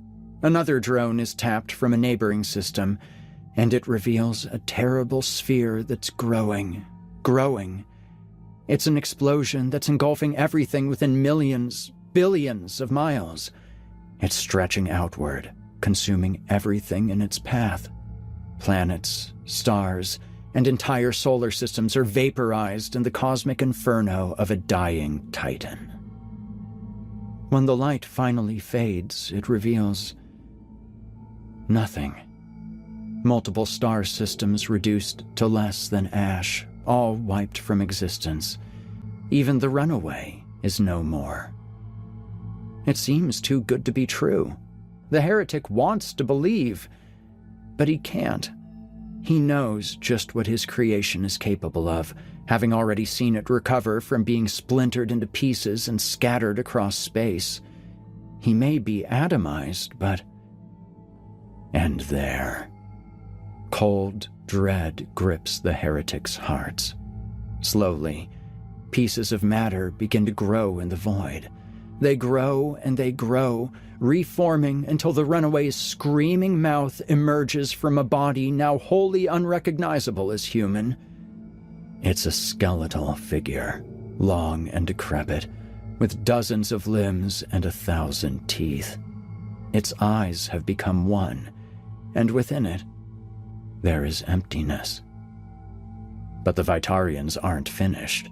At the epicenter of the fading supernova, a new horror takes shape. Matter and light are drawn inexorably inward, spiraling towards a singularity of unimaginable power. The hypergiant's death throes have given birth to a supermassive black hole, its gravitational pull so immense that even distant galaxies feel its hunger. The runaway writhes helplessly. He's weakened, still reeling from the largest explosion since the birth of the cosmos. The event horizon calls to him. It beckons, dragging him toward the most powerful trash compactor in all the universe, and for the first time in millennia, he feels what it means to be powerless. Across the collective recall, the High Council's triumphant declaration reverberates. Now we will crush him. A thunderous cheer erupts from Vitarian throats. Now we will break his bones. The cheer swells, a tidal wave of hope and vengeance. Now we will unmake the Unmaker. Their voices rise to a fever pitch, a symphony of victory. We do this for all chosen, to bring glory to the distant one. The euphoria spreads like wildfire. Through the recall, the heretic witnesses Vitarians flooding the streets, their jubilation manifesting in song, dance, and fervent prayer. Arms raised skyward, they chant ancient scriptures, certain that their judgment day has arrived. This, they believe, is their final test, their gateway to ascension, to joining the distant one in the edge. But the heretic sees what they cannot. As the High Council exchanges congratulations, the heretic's gaze remains fixed on the unfolding tug-of-war. He notices a subtle shift. The black hole's pull on the runaway begins to wane. The abomination's velocity drops from millions of miles per second to thousands, then mere hundreds. And as he approaches the event horizon, where the very fabric of space-time warps and tears, the runaway does something he hasn't done in a millennium. He opens his mouth, takes a breath, and this black hole, this unfathomable behemoth capable of devouring entire solar systems, is drawn into him like wisps of smoke. His grotesque jaws snap shut, swallowing the unswallowable. I had almost forgotten, the runaway rasps, his guttural voice echoing in the minds of all of creation. What pain feels like. He blinks out of existence. Terror etches itself across the faces of the High Council. The heretic collapses, racked by sobs, for he alone knows that what comes next will be a horror that none can imagine.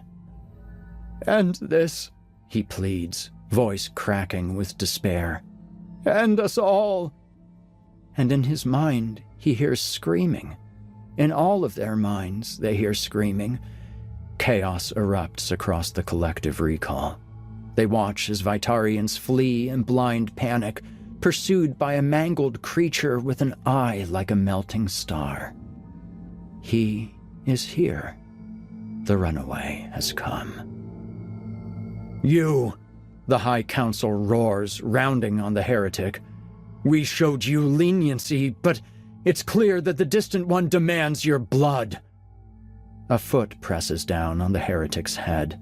An executioner's blade glints in the harsh light. Please, the heretic gasps. If you have any sense, you'll grant this entire planet the mercy of death. This began with you, they snarl, and so it shall end with you. And the blade comes down. The heretic's head is cleaved from his body, and as his consciousness begins to slip, his final wish is for everything they said to be true. Frantic, the High Council scours the recall, their desperation mounting with each passing moment. Surely, they think, the Distant One will intervene at any second. He will smite this abomination, this evil made flesh, and they will ascend to join him. They've proven their loyalty. The heretic is dead, isn't he? What more is there left for them to do? But the screaming doesn't stop. The recall is flooded with endless suffering, a torrent of pleas for aid and mercy. Helpless, the High Council bears witness as Vitarians are pulled apart piece by piece. They watch as the runaway infiltrates their very consciousness, cutting up their thoughts and marrying the agony of their bodies with the agony of their minds. Please, the High Council begs, prostrating themselves on the floor. Help us, Distant One! A deafening crack splits the air. The runaway materializes before them, levitating above their table. His torso is a writhing mass of limbs, his large eye blazing with the heat of 1 billion dead stars. His form is draped in a grotesque patchwork of blood and skin, none of it his to wear. Deliver us from this evil, the High Council cries. Restore that which is holy, they plead. Unmake the pretender, they beg. Destroy the false god, they shriek. And the runaway spreads a dozen crooked arms, tilts his grotesque head, and for the second time in 1,000 years, he takes a breath. An uneven smile slips across his lips. He tells them, I already have. 12 October 1991. I'm drowning in vomit. Strong hands wrench me to the side. What's left of my dinner splatters across the deck, and I hack, sputter. My eyes are bulging, my heart is racing, and it feels like 100 tiny explosions are going off across the surface of my brain. Human. Kez's voice cuts through the haze. He turns my face towards him. Human, respond. A weak noise escapes me. Words tangle on my tongue as I struggle on all fours. I'm alive, I rasp, each syllable a battle. An hour, War says, fingers combing through my sweat-matted hair. You were gone an hour. We readied the vat for your corpse, hoping to salvage what scraps of data we could. He gestures to a sunken tank, drained of the azure fluid that fills the others. The world's a smear of color, slowly sharpening into focus. I'm okay, I manage. Just a little woozy. Did you witness it? War asks. Vitar's end. Yeah, I croak. But that was forever ago. Where's the runaway now? War and Kez are quiet. It's as though they're not certain how to go about answering the question, like they're worried it'll unearth memories better left buried. He remains on Vitar, Kez finally says, eyes downcast. He is savoring our people's torment. He dissects them, body and mind, and when death claims them, he puts them back together once more, begins anew. None can escape. War nods, a slight tremor in his voice. We were off-world when he struck, monitoring the edge. When the recall showed us those images, we fled. He'll find you, I say. Oh yes, War's voice is a whisper. He will find us, the Earth, everything. Once he tires of our kind, he will deliver his pain upon humanity. Your predisposition toward companionship birthed his turmoil, drove him to confront our God, and I do not believe he is capable of forgiving you for this. I shake my head, mind reeling. It's almost too much to imagine. Some omnipotent sadist torturing millions for thousands of years, remaking them every time they die. How? I choke out. How do you stop that? I mean, they hurled freaking solar systems at him, supernovas, black holes. What can a couple of Vitarians possibly do? We will destroy him as we were destroyed, Kez explains, resting a hand on a nearby vat. Inside floats a man, half dissolved, face melting away. And we will destroy him as he was created. We are designing a virus of hyper-evolution, mirroring the runaway's own capabilities. But this virus will outpace even his adaptations. It will consume him from within. My gaze sweeps the room, vats of liquefied humans, tubes snaking out of them into a central console. Atop it sits a capsule, its contents roiling, seething. That's it? I ask, nodding towards the capsule. The virus? Yes. War's pupils contract. It is unfinished, but we pray it will be ready before he turns his sights to your world. How long? My voice is barely audible. 214 years, Kez intones. Tears well in my eyes. 2 centuries? That's an eternity. What if... Correction. War interrupts, studying the readout on his arm. That was our previous estimate. Your recall data has accelerated our timetable considerably, and assuming your deconstruction goes smoothly... His long fingers tap the display. It may be ready in as little as 33 years. 33. It might as well have been 1,000,000 knowing what we were up against. And what do you call it? I ask. The virus, I mean. Kez tilts his head.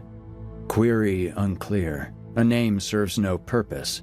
The virus has a function and it will either succeed or fail in it, and that is all that we are concerned with.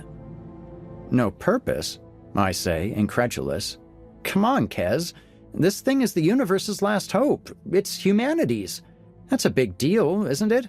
Something like that deserves a name. It deserves to be remembered.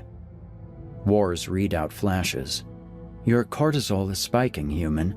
Your clone will have no memory of this, so such an emotional response is illogical. Additionally, we must begin deconstruction immediately if you wish to visit your sister before she expires. The clone will require a day's preparation. I open my mouth to speak, but I don't know what to say. Tears leak from my eyes. I sniffle, wiping at them as I feel my heart crushed beneath the weight of my grief. My sister, Hope. She's dying in the hospital, and I won't even get to say goodbye. The best she'll get is some lab-grown copycat. And on top of that, there's a mad god rampaging across the universe that could show up on our doorstep at any second. My legs give out. I crumple to the floor, and for the first time since I was little, I cry my eyes out. I lean my head against the vat of a dead person, and I start to bawl. For Hope, for myself, for every Vitarian who's dying over and over just to satisfy the twisted whims of a cosmic sadist. A hand grips my shoulder. I look up through a veil of tears. It is time, Kez says softly. Are you prepared? Sure, I mutter. Why not? We all die someday, right? Kez helps me to my feet, guides me toward an empty vat. Human, Isaiah Mitchell. It distresses you that we have not named this virus. Why? I draw a shuddering breath, drowning in my own emotions. I don't know. I fumble for words. It's the most important thing ever created, and it's just nameless. It feels wrong. Can't you see that? No, he says simply, helping me into the vat. I step into the transparent tank, wishing I could be as emotionally hollow as the Vitarians. It might make this whole self-sacrifice thing easier. Liquid begins to flow, pooling around my feet. It tingles like anesthetic. "What would you name this virus?" Kaz asks from above. "What would I try to think, but I can't bring myself to focus on the virus, the fallen god, or even the end of the damn universe. All I can think about is her, my sister. I'm thinking about how much I'm going to miss her, how much I wish I could have said goodbye. I'm remembering the way she'd pull out a board game, close my bedroom door, and crank Bon Jovi to drown out Mom and Dad arguing. I'm remembering the dinner she'd cook us while our parents were passed out on the couch. I'm remembering all this and more." "Isaiah," Kez says, his voice growing distant. "The name?" The liquid is around my chest now. I squint up at Kez, my mind already beginning to feel slow and hazy. This is it, I realize. The final frontier. I give Kez a smile, and I say the last word I'll ever speak. Present day. Lisa leads me to the far reaches of the spacecraft, deep enough that crews haven't gotten around to rigging it with lighting yet, so we're doing this the old-fashioned way. Lisa's making shadow puppets with her flashlight. "You have to admit this one looks like a giraffe," she says, twisting her fingers in a way that looks nothing like a giraffe. "We almost there?" I grumble. She drops her hands with a dramatic sigh. "Yeah, it's just ahead. What's crawled up your ass tonight, Mitchell?" I bristle. What's that supposed to mean? I mean, it's usually me that's all business. You're the dick everything slips off of like cellophane, but now you're all brooding and serious. So what gives? She swings the flashlight into my eyes. "Quit it. You trying to blind me?" "Just needed to see your face," she laughs. "Had to make sure the aliens hadn't possessed you or something." I roll my eyes so hard I'm surprised they don't fall out of my head. "Give me a break." "A break? You only just got to work," she quips, snorting at her own wit. Her light catches a scrap of paper tacked above a doorway. D34. "This is our stop, Captain Workaholic. After you." Scowling, I duck through the entrance. In the far corner, a cluster of portable lamps illuminates a team bustling around what looks like, oh God, a field of vats, each one housing a human corpse. "It's real," I mutter, my stomach doing somersaults. Christ almighty, it's all real. Lisa shoulders past me, all business now. "Major Luca," she hollers. "Major Luca, you in here?" A woman in a lab coat and dust mask strides over, a camo green patch on her chest identifying her as our target. "Agents," she greets us, tugging down her mask. "Glad you could make it. The bodies are this way." Luca guides us through the labyrinth of tanks. Lab techs hover over the vats, dipping collection rods to harvest DNA samples. Others drain viscous fluid with handheld pumps. My heart's doing the cha-cha against my ribcage. This is it. The place that's been haunting my dreams, brought to life in all the worst ways. "Here we are," Luca announces, stopping in front of a gray tarp. I crouch down, steeling myself as I lift the edge of it.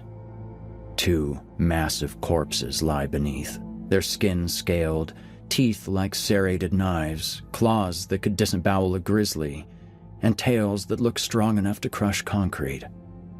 Once, I'd have called them monsters. Now they look like old friends. Their names are Kez and War. Lisa lets out a low whistle, circling the bodies. "Nasty customers, huh?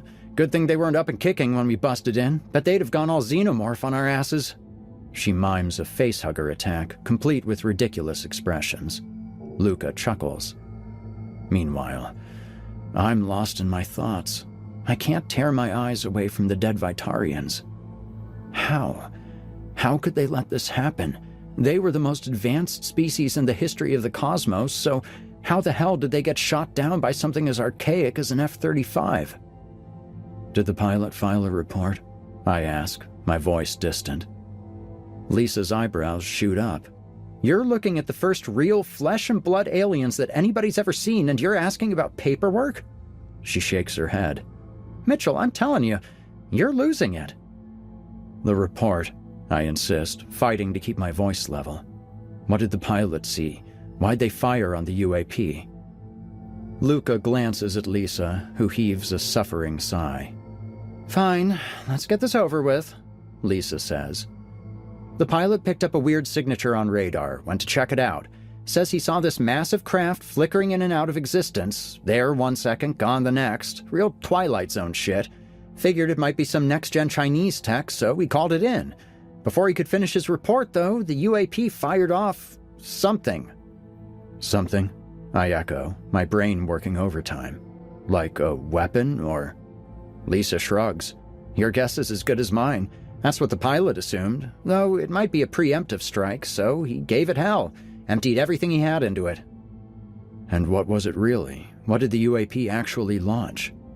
Like I said, no clue. Whatever it was, NASA tracked it hauling ass out of our atmosphere. Last ping they got was it screaming past Neptune about an hour ago. I shake my head, pieces of the puzzle starting to click. Maybe whatever the Vitarians fired took so much juice that they had to divert power from everything else. Cloaking, shields, the works. It's the only explanation that makes a lick of sense. No way in hell an F-35 should have been able to touch them otherwise. There's more, ma'am. Major Luca chimes in, her voice hushed and anxious. After I radioed about the bodies, my team found something else. We think it might have been the payload, or at least where it was housed before launch. Show me, I demand, shouldering past Lisa. Now. Yes, sir. The Major hustles through the maze of vats, and I'm right on her heels, chewing my thumbnail down to the quick. There's a knot of dread in my gut, a creeping certainty that my nightmares weren't just fever dreams. They were more real than I ever was. All around us are tanks of dissolving humans, and I can't help but wonder how many of their clones are walking around topside right now. Did the real Isaiah Mitchell feel anything as he melted away? I wonder if he'd hate me now. It's here, Luca announces, stopping in front of a steel-gray console, another relic of my memories. She points to an empty pedestal on top, a circular hole punched through its center. We think the payload was right here, she explains, her eyes darting over the row of vats, disgust twisting her features. Best we can figure, the aliens were using human DNA to cook up some kind of bioweapon. That's probably what they launched tonight. A bioweapon? Lisa says, breathless as she catches up. Christ, did I hear that right? Were they trying to wipe us out and just missed? Luca swallows hard, the color draining from her face. Maybe. Or perhaps it operates on principles similar to an ICBM, but scaled up. Instead of breaching our atmosphere and circling back, it's punching through our entire solar system. For all we know, whatever they launched is still accelerating out there. It could be coming back. Lisa fires off a response. Luca counters. They volley back and forth, their voices fading to white noise. At some point, I think Lisa might be trying to drag me into the conversation. But my mind is light years away. No, it's decades away. I take a step toward the console, drawn to that empty pedestal. This is where it sat. The virus War and Kez had been building to destroy the Runaway. And there, beneath it, a label. It might be the only label in this otherwise unmarked ship, obscured by dust and made faint by years of wear. Lisa grabs my arm. Earth to Mitchell, you in there? I mumble something in response, but I couldn't tell you what. Words. Just words. Just like the word beneath that pedestal. It's a word that brings back memories, but Not memories of drifting corpses or imploding stars or eldritch horrors and the end of creation. No, this is a word that brings back memories of a hospital room. White. Sterile. Inside of it, a girl is lying in a bed, and her skin is pallid and thin. She's having trouble breathing. Tubes are pouring into her throat, doing their best to keep her alive. But she doesn't have long. This girl is dying, and she's the most important thing to me in the entire world. "Chin up," she's telling me, and her frail hand rests against my own. She's smiling. She's 17 years old, dying before she's had a chance to live, and she's smiling because she knows that's what I need to see. "Everything will be okay," she whispers. "You'll see." But I think about our mom and dad. I think about how right now they're passed out on the couch, and how maybe, if I'm lucky, they'll drink themselves to death before I get home. I think about the bruises up and down my arms. I think about the moment my guardian angel intervened, pulling my dad off of me, just in time for him to shove her backward down the stairs. I think about the sound her body made as it hit the floor, how still she was. And now I'm here, and she's smiling at me, and she's telling me that everything is going to be okay, even though I know that it isn't. I know that nothing will ever be okay ever again. "I don't want you to go," I tell her, and I squeeze her hand as gently as I can, tears pouring from my eyes. "Please don't." And I know that it's selfish. I know that it's pointless. I know that my older sister is dying whether I like it or not, and that putting this on her at the very end is cruel.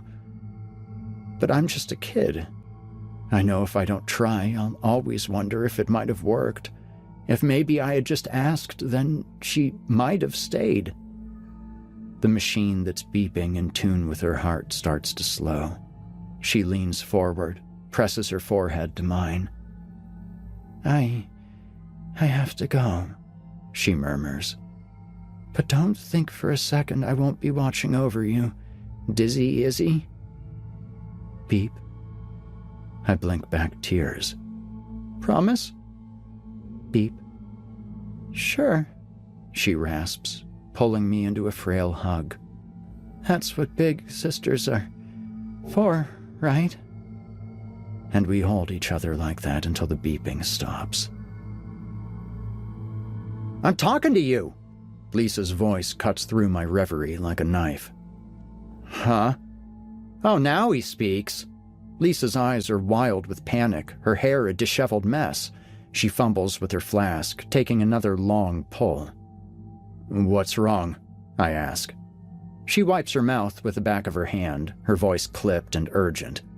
"Look," she says, "if this thing really is a bioweapon, we need intel. Now, like yesterday. Just because we've lost visual doesn't mean it isn't coming back to bite us in the ass."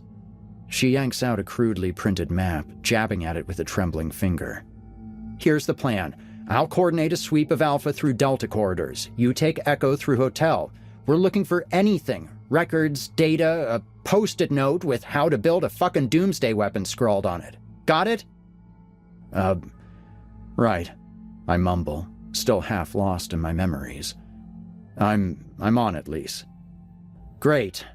She's already moving, practically jogging away, her fists clenched so tight I can see her knuckles turning white. "I'm fucked," she's muttering over and over. "There's a goddamn bioweapon out there and I don't know jack shit about it. I am so fucking fucked." I look back to the console, to the empty pedestal where the virus once sat, and I think to myself that what Lisa's saying isn't quite true. We do know something about this. My fingers brush the dust from beneath the pedestal, revealing the worn label. On it is a single word, scratched by a Vitarian claw 30 years ago. It's a name. A virus like this shouldn't need a name. Kez told me as much. But if it had one, well, I think I would have named it after my guardian angel. I think I would have called it hope.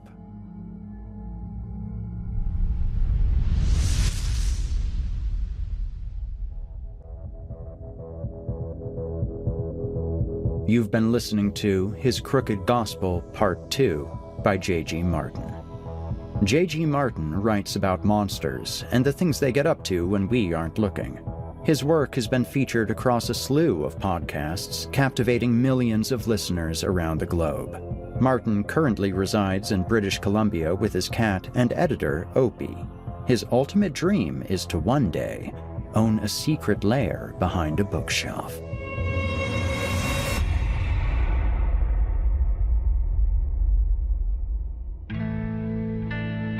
For a story with such huge breadth, handling some truly supernova-sized themes, J.G. Martin manages to stick the landing with a well-written and touching character moment. And in the meantime, we got some cosmic warfare on a scale that I don't usually see. I'll admit that the Warhammer 40k fan in me was hoping we were getting an alternate background for the Emperor of Mankind, but I can't be mad. JG, that was an amazing story, and I'm honored that I got to share it with you all. After a tale of that size, my voice is parched, so I'll wrap up here. Tune in next week for more Horror Hill, and until then, stay spooky. You've been listening to the Horror Hill Podcast, a production of Chilling Entertainment and the creative team at Chilling Tales for Dark Nights. Tonight's episode was hosted, narrated, scored, and finalized by yours truly, Eric Peabody. Additional music by Nikki McSorley. Got a terrifying tale of your own that you'd like performed? Email it to us at submissions@simplyscarypodcast.com to have your work considered for future production. Note that any writing utilizing artificial intelligence is ineligible.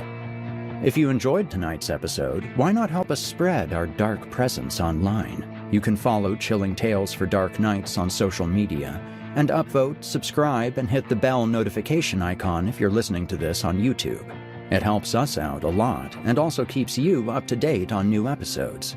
If you'd like access to uninterrupted horror, free of ads and these annoying bookend segments, might I recommend signing up to be a patron? You'll get access to hundreds of episodes of this show, as well as everything from the other programs in the Chilling Tales for Dark Nights cabal. That means all of Scary Stories Told in the Dark, Drew Blood's Dark Tales, and more. It's a veritable smorgasbord of horrific delights. Head to chillingtalesfordarknights.com to get started. If you're looking for someone to narrate or handle audio production for your own personal project, I just so happen to know a guy.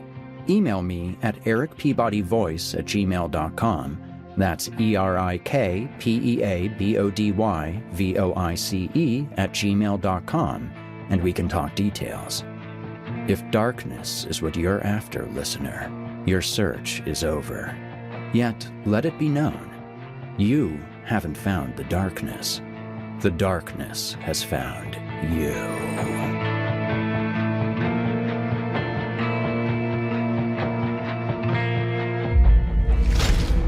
Chilling Tales for Dark Nights.